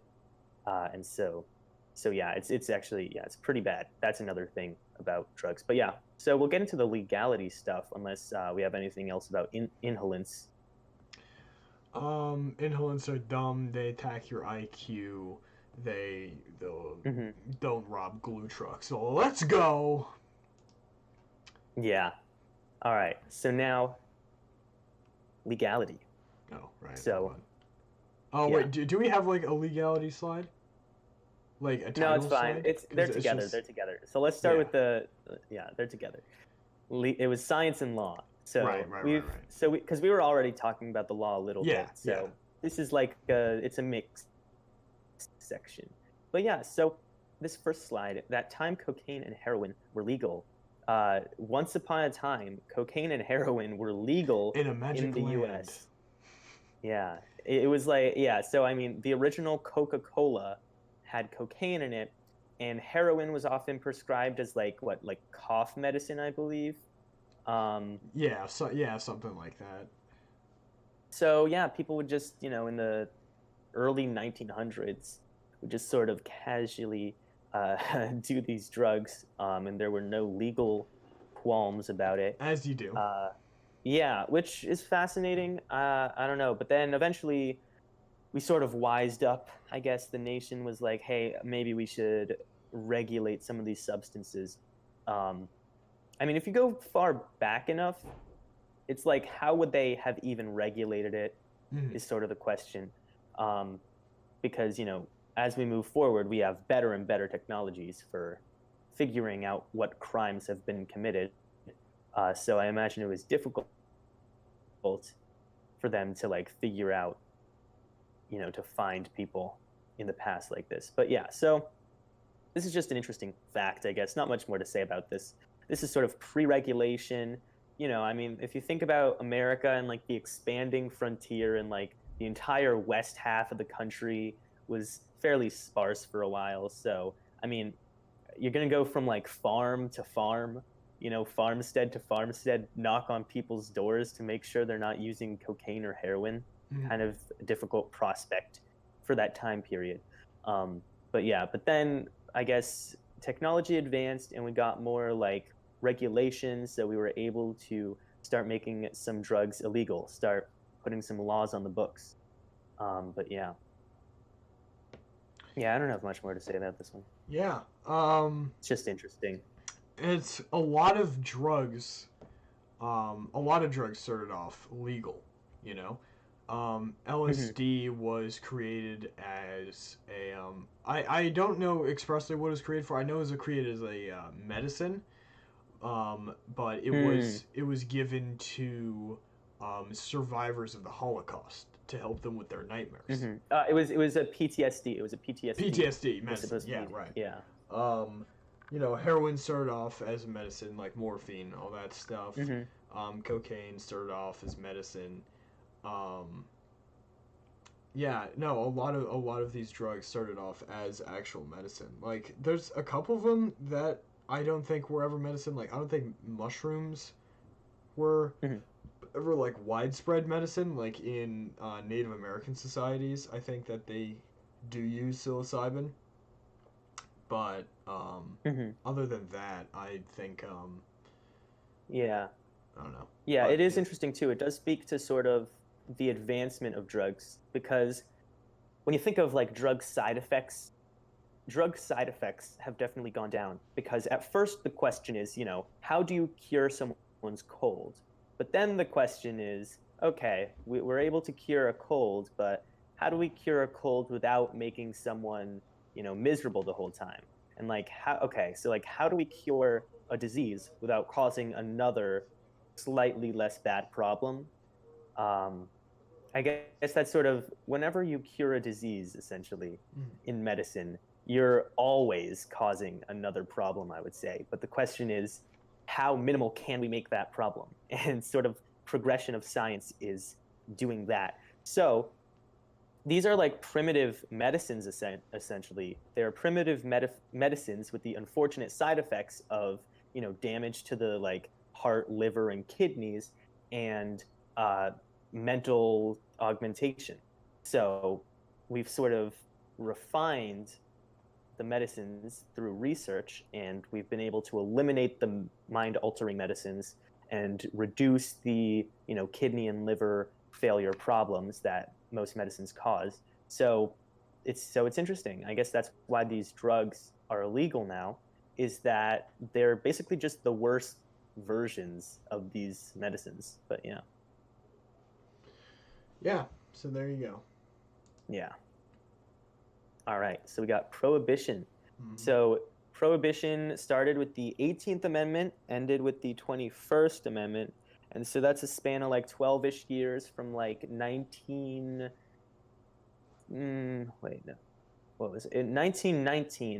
to 1933. Great Depression got into swing, and people were like, hey, it's interesting. It's like with all the coronavirus lockdowns, and so like in a lot of places they say, oh, we're closing all non-essential businesses, but many liquor stores, stores that sell alcohol, have been considered essential businesses and have been allowed to stay open, and I just find that funny. It sort of speaks to like how American culture is, but it also sort of speaks to the fact that like, okay, if everyone's going to be locked in their house, right, people are going to get antsy. So we don't want to make it hard for them to get alcohol. I feel like that's in the mental process of the legislators. What do you think? Definitely. Because it's like, okay, if we're going to lock everyone in their houses, we got to make sure that they don't get upset. And how do you do that? You give them alcohol. But yeah, so as the Great Depression came into swing, they repealed the 18th Amendment. But yeah, so Prohibition it was a long time in the making in America. Even like 100 years before it actually occurred, you'd have stuff like Massachusetts would do like individual laws, like restricting how you could sell alcohol, when you could sell alcohol. A lot of New England. Basically, there are a lot of, in the 1800s, there were people called reformers. And these reformers were like, saw a ton of things in society that like they wanted changed. They were like abolitionists, early feminists, but also like they like jail reform. They were the people that invented like insane asylums for mentally ill people, because often they were just thrown in jails in like horrible conditions. Yeah. And so they were like, no, we need to improve society. And so many of them, they were also part of the temperance movement. And so temperance was like, okay, you're going to agree to not drink alcohol at all, because America had a lot of alcohol. Alcohol consumption was much higher in America than any other country. And the reason for that is that in the West, many farmers produced grain, but to bring the grain all the way east, most of it would like rot by the time it got there. It was difficult to transport grain. But if they distilled it into whiskey, it was a lot easier to transport, and so they could sell it for more with less losses. So alcohol was very cheap. And so America was having an alcohol problem. People were getting, drunk. They were becoming alcoholics, and it was having negative effects on their families. And so often it was also the temperance movement was sort of tied with religious movements. But yeah, so as time went on, they got more and more support behind them until they were able to get 2/3 of Congress and 3/4 of the states to agree to prohibit alcohol in the United States. I mean, think about that. That's a pretty monumental task to be able to accomplish. Of course, it's not a democracy, it's a representative democracy, but it does mean that somewhere around 2/3 of the population theoretically, was kind of in support of this, at least a majority. So people wanted to ban alcohol. And so the Prohibition is an interesting time period because it's like the backdrop of the 20s. If you read The Great Gatsby, it's like people like the 20s, roaring 20s. Like it's got an interesting cultural flair to it, sort of like the 60s, 70s, or 80s do. You've got the 20s. But yeah, so a problem with Prohibition, and the reason it was ultimately repealed, was that, well, in the first place, a lot of rich people would still drink anyway, and they wouldn't really get in trouble for it. Just like how now rich people kind of get away with doing drugs, for quite a while. But then also it was creating a lot of crime problems. And so this is interesting in reference to today. The prohibition of alcohol resulted in a lot of organized crime. What was it? Al Capone, I believe? Yeah. Yeah, he was, would sell alcohol, make alcohol. And so just the smuggling of alcohol, when you criminalize something like alcohol, the problem was that it didn't actually make people stop drinking alcohol. It just made it so that acquiring alcohol was a crime. And so the result of that was just, an increase in organized crime. It was not good. It did not turn out well. And so you'd have an increase of violent, crimes because associated with this, you'd have, gangsters would be like, oh, you don't have the money, and then bang, bang, bang, right? Like think of any movie about the 20s, right? Like you've always got that scene. But yeah, so the point is there's two sort of philosophies about drugs and legislation about them. And those philosophies are like prohibition and punishment, or like sort of rehabilitation. And so we'll get into that more in the next slide. But it's interesting to think of prohibition in terms of like marijuana today, and sort of how it might be better to decriminalize marijuana, depending on the circumstance. But yeah, so let's go to the war on drugs slide. War on drugs. Absolutely. So yeah, so we got Richard Nixon, Ronald Reagan, and Nancy Reagan. So the war on drugs, I guess it's still ongoing, you could say, but it started with Richard Nixon, which he was president from 1968 until 1974. So somewhere in there, he started the war on drugs, and that was essentially, he was just saying America was having a drug problem, and he thought the best way to handle it would be to have, put an aggressive hand on it and say, all right, we're going to raid drug cartels, we're going to have heavy punishments for drug use. And that was sort of the philosophy of the war on drugs. You also had, Ronald Reagan continued that, and Nancy Reagan. So every first lady has a project thing during the term of their husband's presidency, or usually husband. There were a few first ladies that were I think Martin Van Buren's daughter, because I think his wife died or they were divorced or something. Oh, yeah.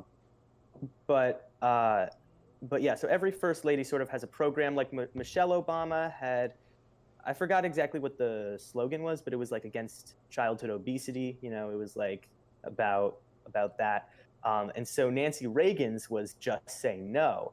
And that's where you get the origin of that phrase, because you've probably heard that phrase before, but you probably don't know the origin. It's usually said sarcastically because I guess it's not considered to have been very effective, just say no, because it's a little oversimplified. If it was as easy as just say no, America wouldn't have a drug problem in the first place. So this sort of ideology has sort of been criticized as being a bit too simplistic.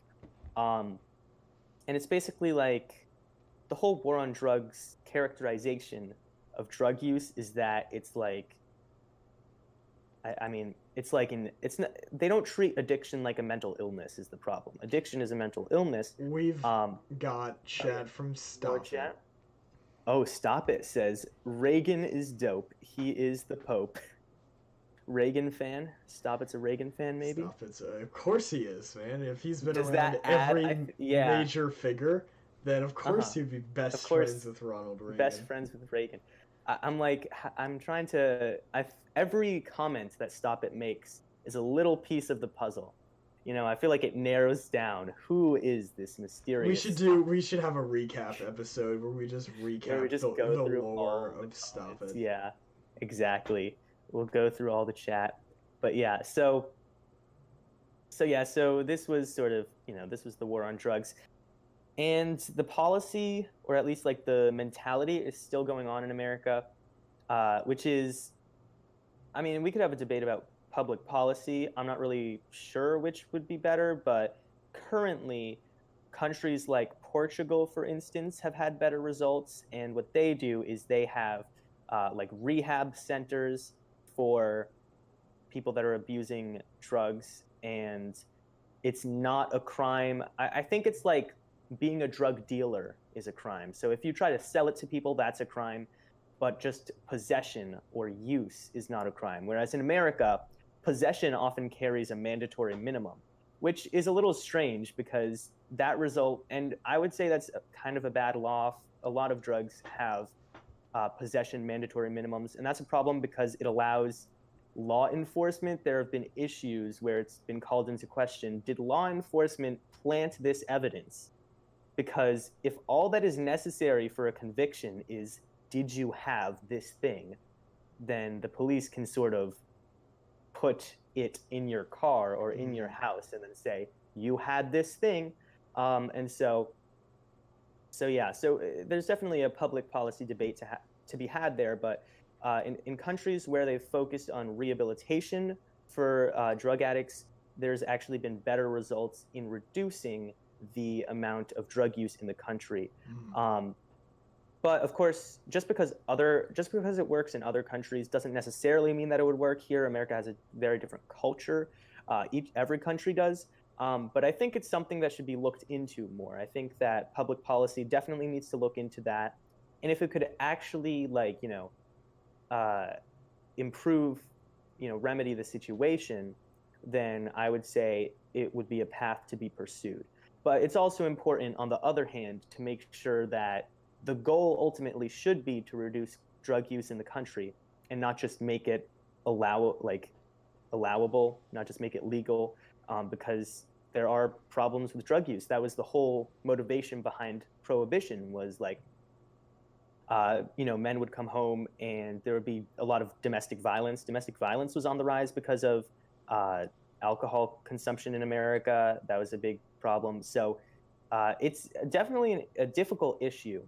But I do think it might be, I guess, good for the country. I think we might find better results if we were to pursue another avenue, because we've been sort of in the war on drugs. 1968, we've been in the war on drugs for 50 years. And it hasn't really been working because there's still a lot of drug problems in the country. So I think it's time to sort of change up what we're doing, and what that change might be, I don't know. But I think it would be beneficial to explore other legislative possibilities. We have some chat from both Daikaiju Productions and let's see. All right, Daikaiju Productions says Ronald Reagan. I remember that. We put that on screen picture. Before. Yeah, I edited it earlier. Yeah, Ronald Reagan. And then bedtime stories, ASMR. Nancy Reagan, just say no to drugs. I listened. Yeah, no, in and of itself, we could knock it for being oversimplified, but but I mean, I'm sure it did help some people. Yeah, like they're like, oh, Nancy said, just say no, so they think twice, and that's what you need. You need the think twice, because if like when you're an addict, you don't think twice. It's just I gotta go do it, and I gotta go do it. Like it's when you're presented with the opportunity, as long as you're aware that you have the ability to just say no, that's the most important thing. So yeah, it is interesting. I would actually I think it would be fascinating to look into how effective that actually was. But it has. I mean, surely it's worked in some instances, but it has been criticized for being too simple because addiction is a mental illness, and the problem with that would be like saying to someone who's depressed, oh, just don't be sad. If someone's already addicted to drugs, I guess just say no. Maybe if the intended audience was people who hadn't taken drugs yet, then fine. But it's not something that's particularly helpful to addicts because that's like saying, oh, just cheer up. That's not really going to help someone. I mean, it's a mental illness. But yeah, so I just laugh every time I see bedtime stories ASMR. Oh my gosh. She says again, Reagan, that is, sorry for the spelling typo. Oh yeah, we got it. But yeah, she spelled it without the A the first time, but that's fine. But yeah, I just laugh when I see that name because she doesn't want it to be bedtime story. It's just funny. It's nice. It's wholesome. It's really wholesome. It is wholesome. She was going to make a YouTube channel where she read bedtime children's stories ASMR. That's really nice. Video. That's really nice. I like that. Changed the name to that, but then she wasn't she didn't follow up with that, so she was like, so now she's like, why do I show up as bedtime story? Anyway, yeah. No, that's really nice. So, I like that. That's a great idea. Yeah. Anyway. Anyways. Yeah. So now we got the regulation of cannabis, of marijuana, in the U.S. Is something that has been changing in recent times. A lot of U.S. states have been legalizing marijuana for recreational use or just medical use. And yeah, so it's fascinating. I would say it's interesting. It's a use of, I guess, federalism, sort of the philosophy of federalism. So people might not be as familiar with this in other countries, but yeah, even say Canada has laws where it's the drinking age in Canada, depending on the province, is 18 or 19, but yeah, for smaller European countries, there's not as much federalism because there's not as much land. But yeah, America, the states. I mean, at the beginning of American history, there was a lot of, before the Civil War, people identified with their state more than with the nation. But when the Union fought in the Civil War, that caused people to sort of rally together and be like, we're Americans. But there's still that sort of state-like mentality. So different states have different policies, which is really fascinating. But yeah, so you've got in the darkest green there is recreational and medical use is allowed, and that's for people above 18. So I find this interesting because alcohol is nationwide. You have to be older than 21. But the states that are legalizing marijuana are putting the age at 18. And I find that interesting. I thought it was 21. Yeah. I didn't know that. Yeah, it's really interesting. The reason that the drinking age is 21 nationwide is that the federal government passed this law that says if your drinking age is not 21, you do not get federal highway funding. And I don't think that's a very good law, in my opinion, because it's basically sort of the 9th Amendment, right? We did our amendments episode, says that stuff that things that aren't outlined in the Constitution should be left for the states to decide. And the drinking age previously was one of those things up until like 40 years ago. The states decided what the drinking age would be. But I would say the federal government kind of overstepped its bounds there, and the language of the law sort of tells you that, because they didn't say, okay, every state must have a drinking age above 21, or not above, at 21. It says you won't get federal highway funding unless, which is sort of like the power of the purse of Congress is what it's called. I don't know. I don't like that legislation personally, just because it seems like an abuse of federal power is what I would say. We do have Futurology in chat. What's up, Futurology? Futurology says, on? Hey, guys. Yeah. How's it going, Futurology? Hey, Futurology. What's going on? We're talking about drugs. Yeah, we're talking about weed, you know. Yeah. All that. But yeah, so let's see. So, I don't know. What do you think? On the bottom it shows the territories: American Samoa, Guam, the Virgin Islands, Puerto Rico. Does that say MP? What is MP? MP.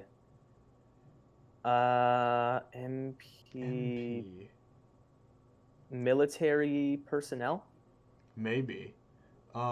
Because they have like the weird one where it's like recreational use, but there's no medical use, you know, and usually it's medical use before recreational use. Adult use only, no medical It's very strange. Here, I want to look up American territory. MP. It's also interesting because if you look at these states, a lot of these states are more of the safer, like blue states. If we were, because next week's the election, but a lot of these states are more like Democrat states. It's part of, I would say, the Democrat more like campaign policy, whereas the Republicans are more opposed. But it's really fascinating to me that for some reason Alaska, which is more of a red state, and Maine, which has like 50-50, I find it fascinating that those two states have, you know, recreational marijuana. But I would say if you are in Alaska, it's cold and depressing. There's actually I think Alaska has the highest rate of depression of the U.S. states because of the fact that it's like cold for half the year. So I guess they sort of decided it was more of a necessity there. So that's fascinating. MP is the Northern Mariana Islands, which apparently we own. Yeah. Okay. So, island lifestyle. Yeah. But yeah, both the states we're in, Connecticut and Florida, both have medical marijuana laws, so that's fascinating. But yeah, let's see. This is the trend, I guess, that states are increasingly passing like looser laws on the use of marijuana. However, marijuana usage is also illegal federally, and so I'm not sure how that works because like because there are, you know, in California there are like dispensaries or whatever, like businesses that sell recreational marijuana. How do they like file their taxes? You know what I mean? Their federal taxes. Yeah. Like there's some problems with that. But yeah, so I don't know. Do you think we'll see a like nationwide law soon? I think it would nationwide law. Well, okay. So in the next couple of years, no. Mm-hmm. Eventually, yes, because, and the reason I say in the next couple of years no is because Joe Biden is not, as far as I know, he is not in favor of legalizing marijuana federally.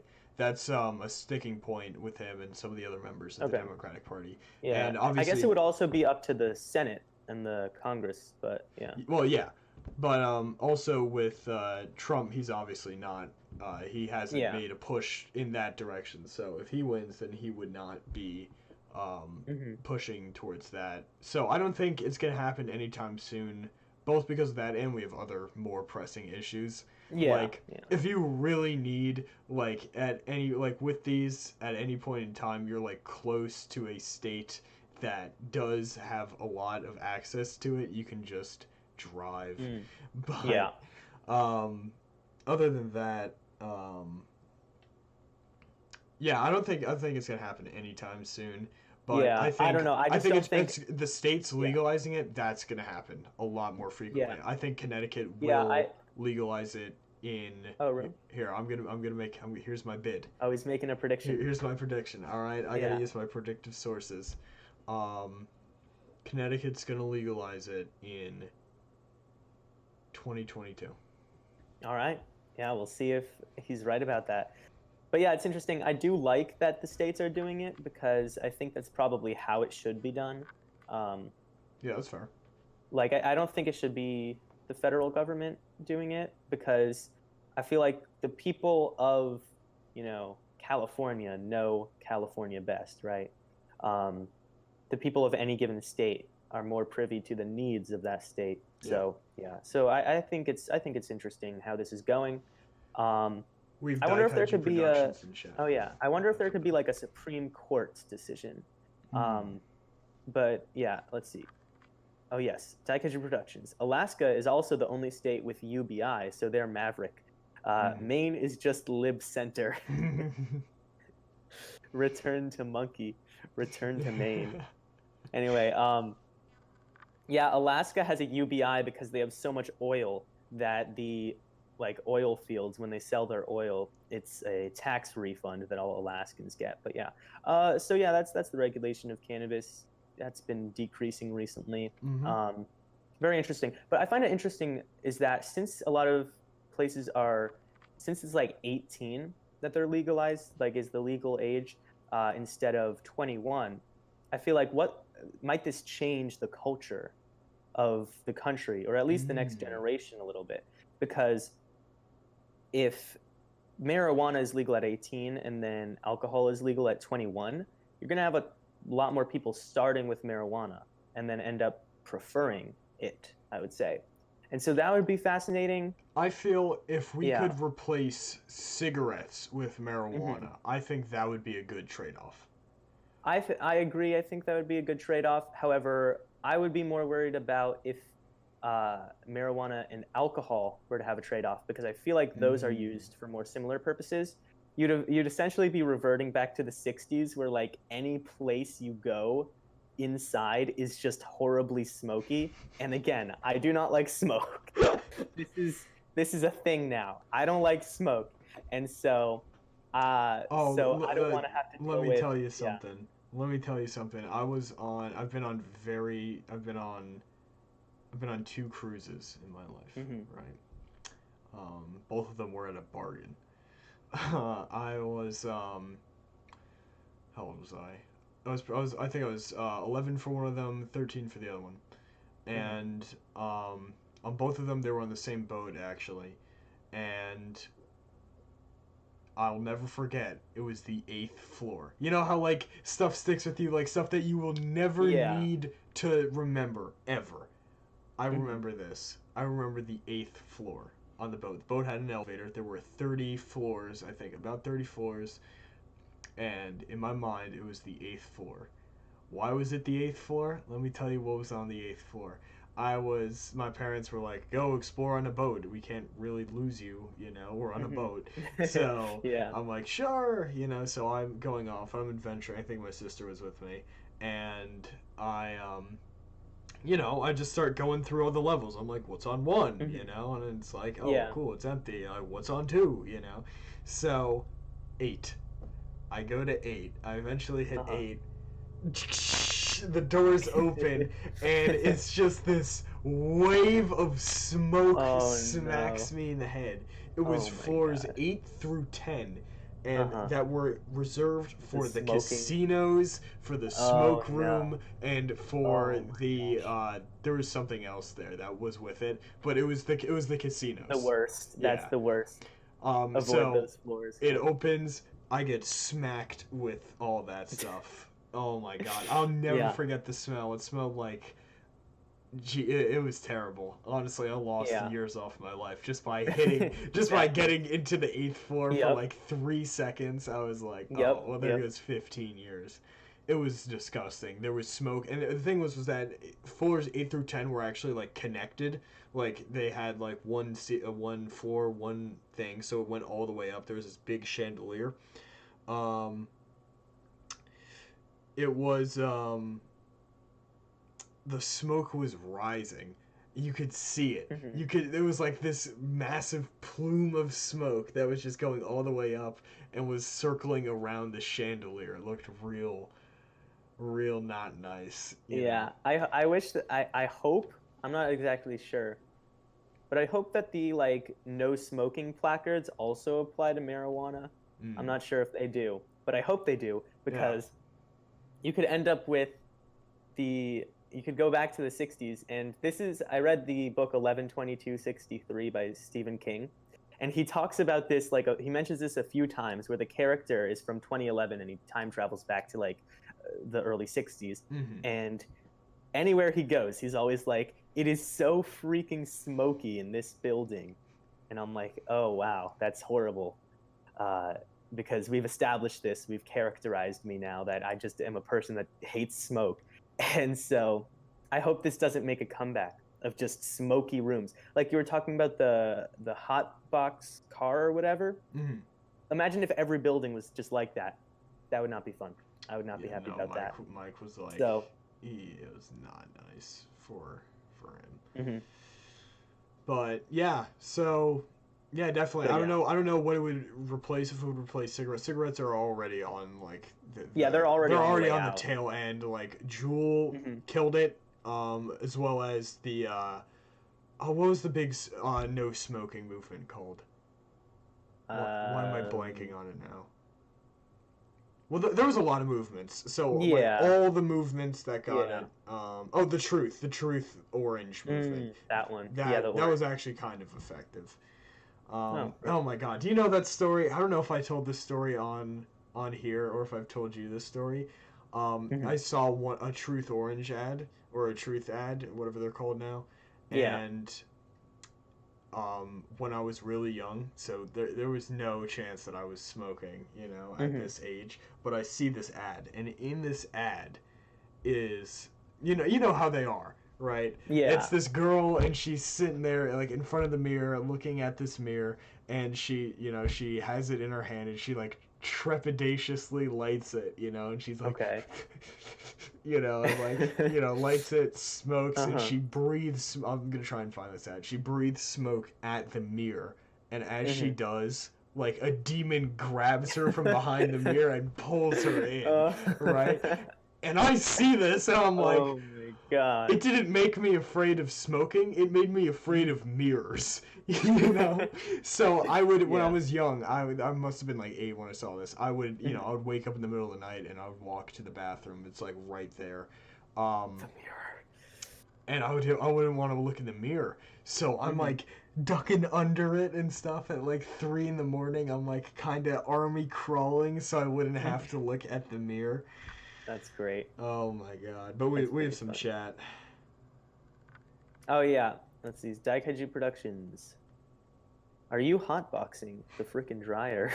I think that's in quotation marks. Who's the quote? Is that you? No, no. It's I don't think I said that. I might have said that. I don't know. But I think it might be from a meme. Yeah, but we also have more chat from bedtime stories. Oh yeah. Okay, let's see. Okay, bedtime stories says, "Oops, I meant that was funny at you dislike this comment, not at stop it. I mix you two up." I don't know what she's talking about here. And then yes, every first lady has a project. That was a good one. I would call it a platform. Yeah, that's a better way to say it. Yeah, every FLOTUS has a platform. Yeah, FLOTUS. I love the abbreviate. You got POTUS, FLOTUS, SCOTUS. SCOTUS, yeah. But yeah, I'm one of the few people who just said no. It worked for me, although I did just say yes a few times, and that further convinced me to just say no. I guess that's good. Yeah, no, my dad has a story, and it's very quick. He was he grew up he was born in 69, so he grew up at the end of like the 70s and basically all the way through the 80s, because that's what he can remember. Yeah. So growing up in the 80s, everyone was smoking. All of his friends smoked. All of his girlfriends smoked. Like all of his teachers smoked. Everybody smoked. His parents smoked. And then his parents quit. They quit smoking, and then one of his friends like offered him a cigarette, but my dad was always like, I don't want to try this. And the reason that he would always like say no, he would always be like, no, I don't want to try it, is one day they were in the car back when his parents, my grandparents, still smoked, and my dad was sitting in the back of the car, and he's like, what's smoking like? And my grandma was like, here you go, and hands him a cigarette, and he's like, okay. And he takes it, and it's obviously disgusting. Yeah. The taste is disgusting. So it was always in my dad's head that cigarettes tasted disgusting, so he never did it again. That's good. So it was very effective. Futurality is asking me, when's the next 128 seconds video? Yeah, no, I'm glad you brought that up. I think, have you been off for a few weeks? I was on a hiatus, partially there's been two main reasons. One was some topics didn't work out, they kind of fell through, or I want to shift to other ones. But the big one is that I recently obtained Photoshop, Adobe After Effects, Adobe Premiere, all of this stuff, and right now I'm learning this editing software, and I want to take the time to make high quality videos. So now that I have access to high quality equipment, I want to take the time to learn how to use the equipment. And that's what I've been doing. Every day that I haven't been making videos, I have been trying to learn and figure out this new technology, these new editing softwares. But the next video I put out is probably gonna be in the style of my old videos, using just like the sliding graphics, because I don't want to leave it for it. I think it's been like 2 to 3 weeks. I don't want to leave it for a month. But soon quality is going to increase on my videos by like a dramatic exponent. Yeah. Good for you. Thank you. Yeah. But so that's the regulation of cannabis, as well as a lot of anecdotes. Yeah, a lot of anecdotes, but I think... now we move on to the opioid crisis.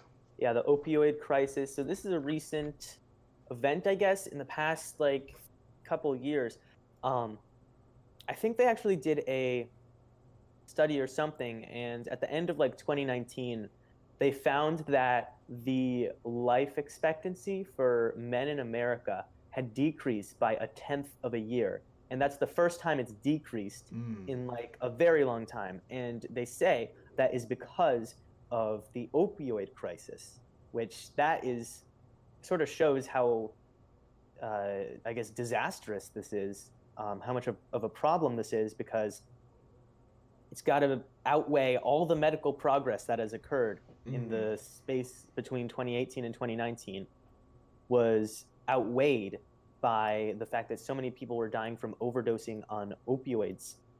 And so that's really just shocking. You wouldn't see similar statistics until you went back to like the Vietnam War or like World War II for male life expectancy in America. So that sort of shows the severity of this issue. It's interesting how life expectancy is calculated. It's essentially they take everybody that died in a given year and then just average their ages together, which is fascinating because if life expectancy, because it's difficult to calculate life expectancy for, say, you and me, because we don't know what's going to happen with technology in the next many years, right? So it's really fascinating. I find that interesting. That's sort of like actuarial stuff. That's like health insurance actuary people do that. But yeah, so as you can see, you've got West Virginia there has a really big problem, and then other states as well. This is like a heat map. But yeah, we talked about opioids briefly earlier. So they're a depressant. They're also a painkiller. But they are often overprescribed, and that's the real problem here. So someone goes in, they have some sort of operation, right? And then they're prescribed an opioid, right? So, I mean, you go in for back surgery, it makes sense that you'll be given a painkiller afterward. But the problem is that opioids are just so addictive that many people get hooked. And so then they don't feel well after they have run out. And maybe they're not even thinking like, oh, I really want this drug. They're thinking, oh, my pain hasn't been, like, I'm still hurting from the surgery, even though it's really just withdrawal, right? And so then they'll go back to the doctor, and the doctor might give them another prescription, but eventually the doctor will stop. And then they'll, if they're desperate enough, if the pain is bad enough from the withdrawal, then they'll end up, going to drug dealers. And yeah, and it's really a problem. And there's been a lot of criticism levied at like pharmaceutical companies and sort of, I guess, doctors, but more at the companies, because if we look at, like, I think they mentioned this during the Democratic debates between the Democrat candidates. Like, there was this town in West Virginia, or maybe it was just the general presidential debate, but like there was this town in West Virginia, and if you looked at the number of opioid prescriptions in that town compared to the town's population, it was like ridiculous. And so basically there's like a ton of fallacious prescriptions, and like that's why there's such a supply. And the problem is essentially that the criticism at the pharmaceutical companies is that, they make these drugs, and so they know how addictive they might be, and they sell them anyway, right? And they have them prescribed. And I guess the problem is just that the medical community has really, really severely underestimated how addictive these medicines are. Yeah. Because any medicine can be addictive, I guess, but maybe not any medicine, but like many medicines can become addictive. And so we weigh that with what kind of problem is this person facing. I mean, that's how side effects work. A drug is only put into place when it's deemed that it is important enough to, give this person that drug compared with the negative side effects that they'll receive from it. And I would argue that opioid pain relievers have been miscalculated. The studies, or whatever the science was, intentionally or unintentionally, the amount of addictive potential for this drug has been underestimated. Yeah, no, I know some people that are just like, if I injure myself, I am not going on painkillers because I am not going to risk it. Zach, actually, I don't know if he still holds this belief, but he watched BoJack Horseman, like both of us did, and there's a segment in it where BoJack gets addicted to painkillers, and after watching that, or it might have been because of the opioid crisis, but Zach was like, I am not going to ever be on painkillers because I don't want to get addicted to it because they're so ridiculously addictive and they can be so ridiculously harmful. We also have it makes sense, frankly. Yeah, I think I might ascribe to that. Yeah, let's see what else. So we've got bedtime stories, ASMR. Wait, we've also got futurology. Wait, we've got a lot of people. Okay, futurology. When is the next? Oh yeah, and then I'm pumped for the new and improved videos, man. That sounds sweet. Yeah, thanks, dude. I've been there's a video that I've been putting off for a while that I've been putting it off because I've wanted to use better equipment on it, better editing softwares on it, and now that I have those, I'm so excited that I'm going to be able to make that video. That's the 1920s in under 128 seconds. I've done the 1900s, as in the 1900 to 1909, the decade, 1910 to 1919, and I have not done 1920 to 1929 yet because I want to give that video the quality it deserves. Because that's my favorite decade. Roaring 20s. Roaring 20s is my favorite decade. I think it's the most fascinating. I think it's the most culturally, most culturally dense, if that's the right word. Most culturally flavorful, I think, is a better way to put it. But I've been looking forward to making that video for a very long time, and now I'm actually going to get the chance to be able to. So, I'm just laughing at bedtime stories ASMR because I know who this is. And I'm just it's whenever I'm sorry. So bedtime stories ASMR. I mean, she just corrects a few typos, but then she says, "Hi futurology, I like that name." She's so wholesome, man. She's good. Yeah, I'm glad you like that name. And then also, lol, Daikaiju Productions, you're right. Alaska and Maine are as far apart politically as they are geographically. Good observation. All right. And so let's see. So back to opioid crisis.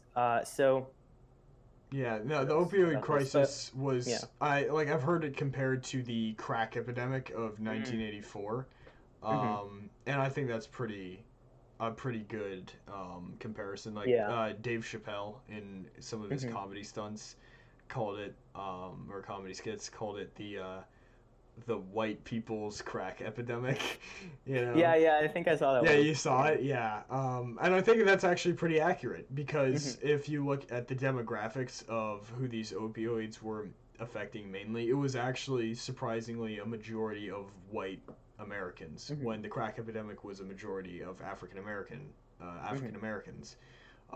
So this was, I remember it being like, pretty not I wouldn't say it was like scary, but it was like weird, you know, that all of a sudden all these people are doing opioids, you know, and it's like all in Ohio, all in West Virginia, and it was weird to hear about, you know.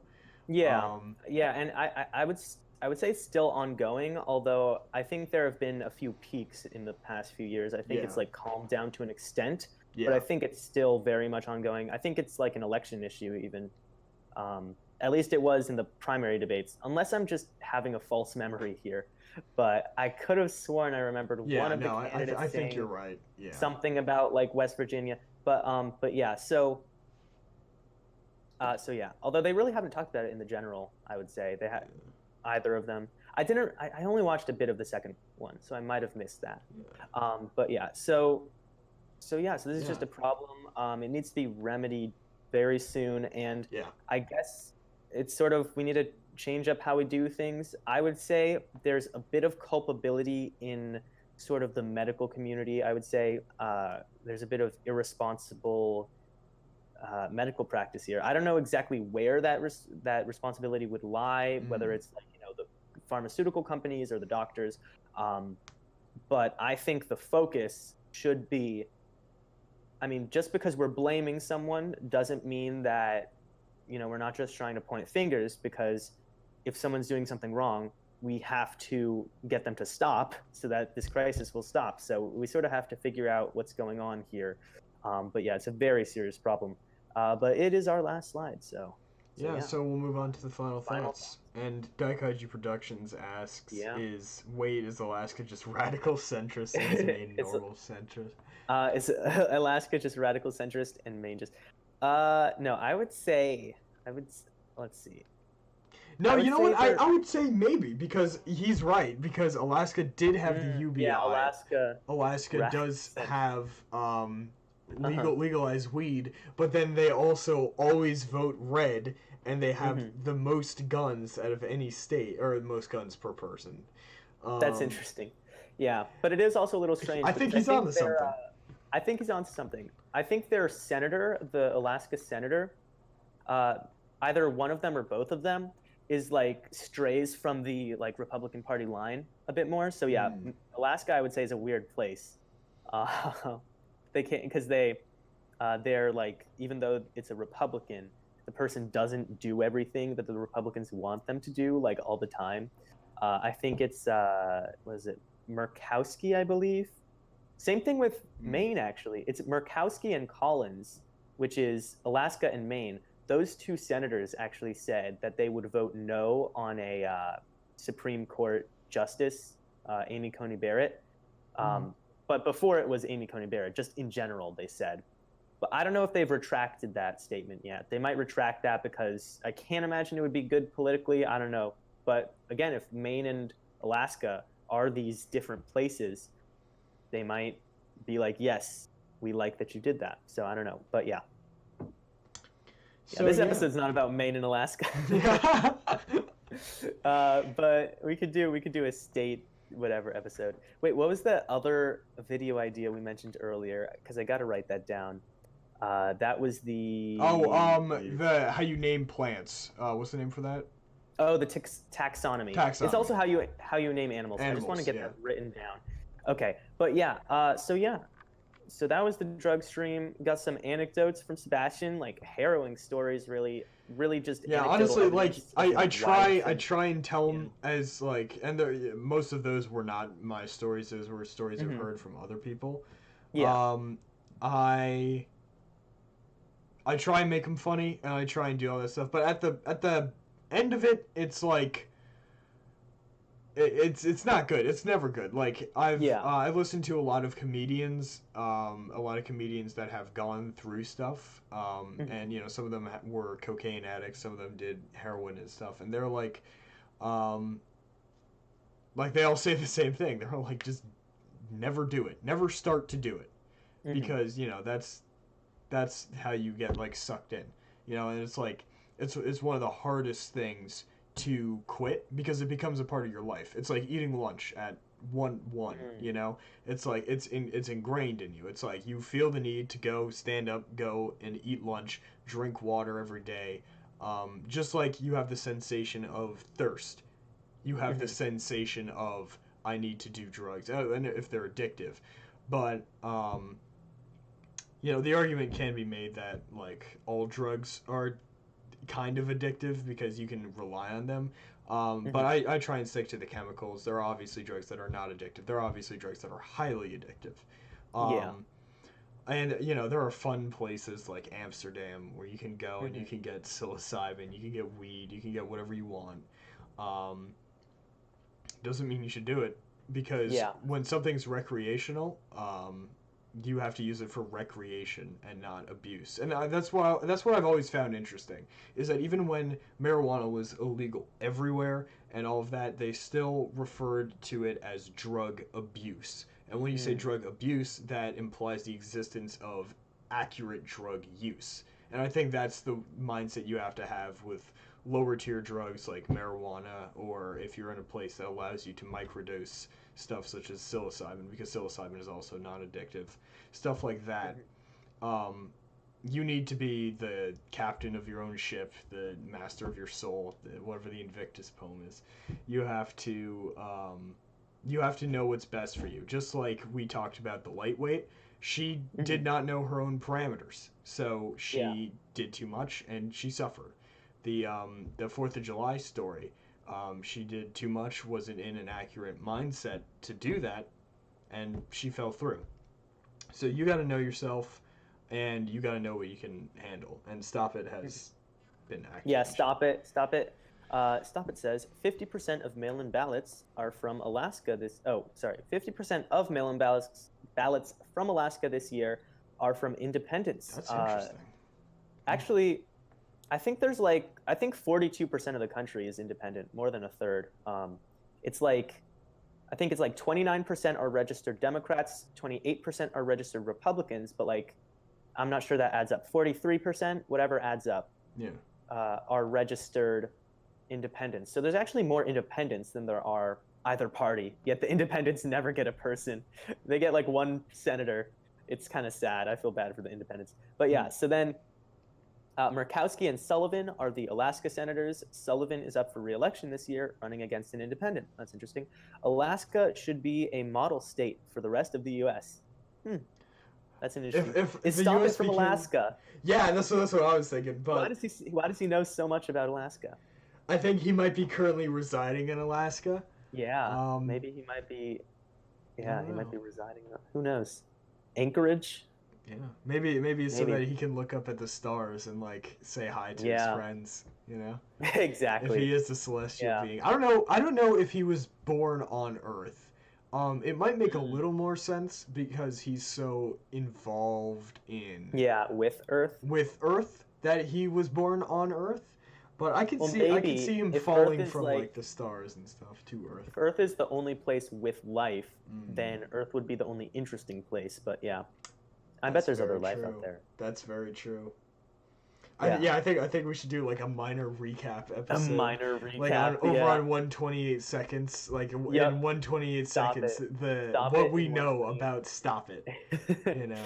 Yeah, but yeah. Anyway, yeah. So that's cool. What were we saying? But yeah, I mean, very important lessons here. Yeah. At the end of the day, you just have to know yourself, because there are other recreational stuff that you do. You can do anything. If you do anything in like extreme excess, it's probably going to turn out bad for you. Yeah. You know, like everything in moderation, including moderation, which means that sometimes, you know, you can splurge on yourself. Yeah. Yeah. You can splurge on yourself, you can treat yourself, but if you go too deep, then that's that, and that just gets chalked up to poor decision making. Also, I would emphasize, like, if you think you have a problem, you need to like find someone you trust to like help you, because again, addiction is a mental illness, and like other mental illnesses, like you need other people to help you overcome them. You know, whether it's like a therapist or like a parent. And so if you're struggling with addiction, there are sources to get help. And so I would say that you should do that. Don't be afraid to seek out help, because it'll be much better in the long run. Even if you think it won't really go over well in the short term, it's a lot better than continuing to be addicted to drugs. So, yeah. But yeah, that was the episode. Very active chat today. Saw some familiar faces, and yeah. So no guest this time. We'll have a. I'm not sure if we'll have a time. I think have a guest next time. I'll find someone, but I'm not sure if it's the person I had in mind. Yeah.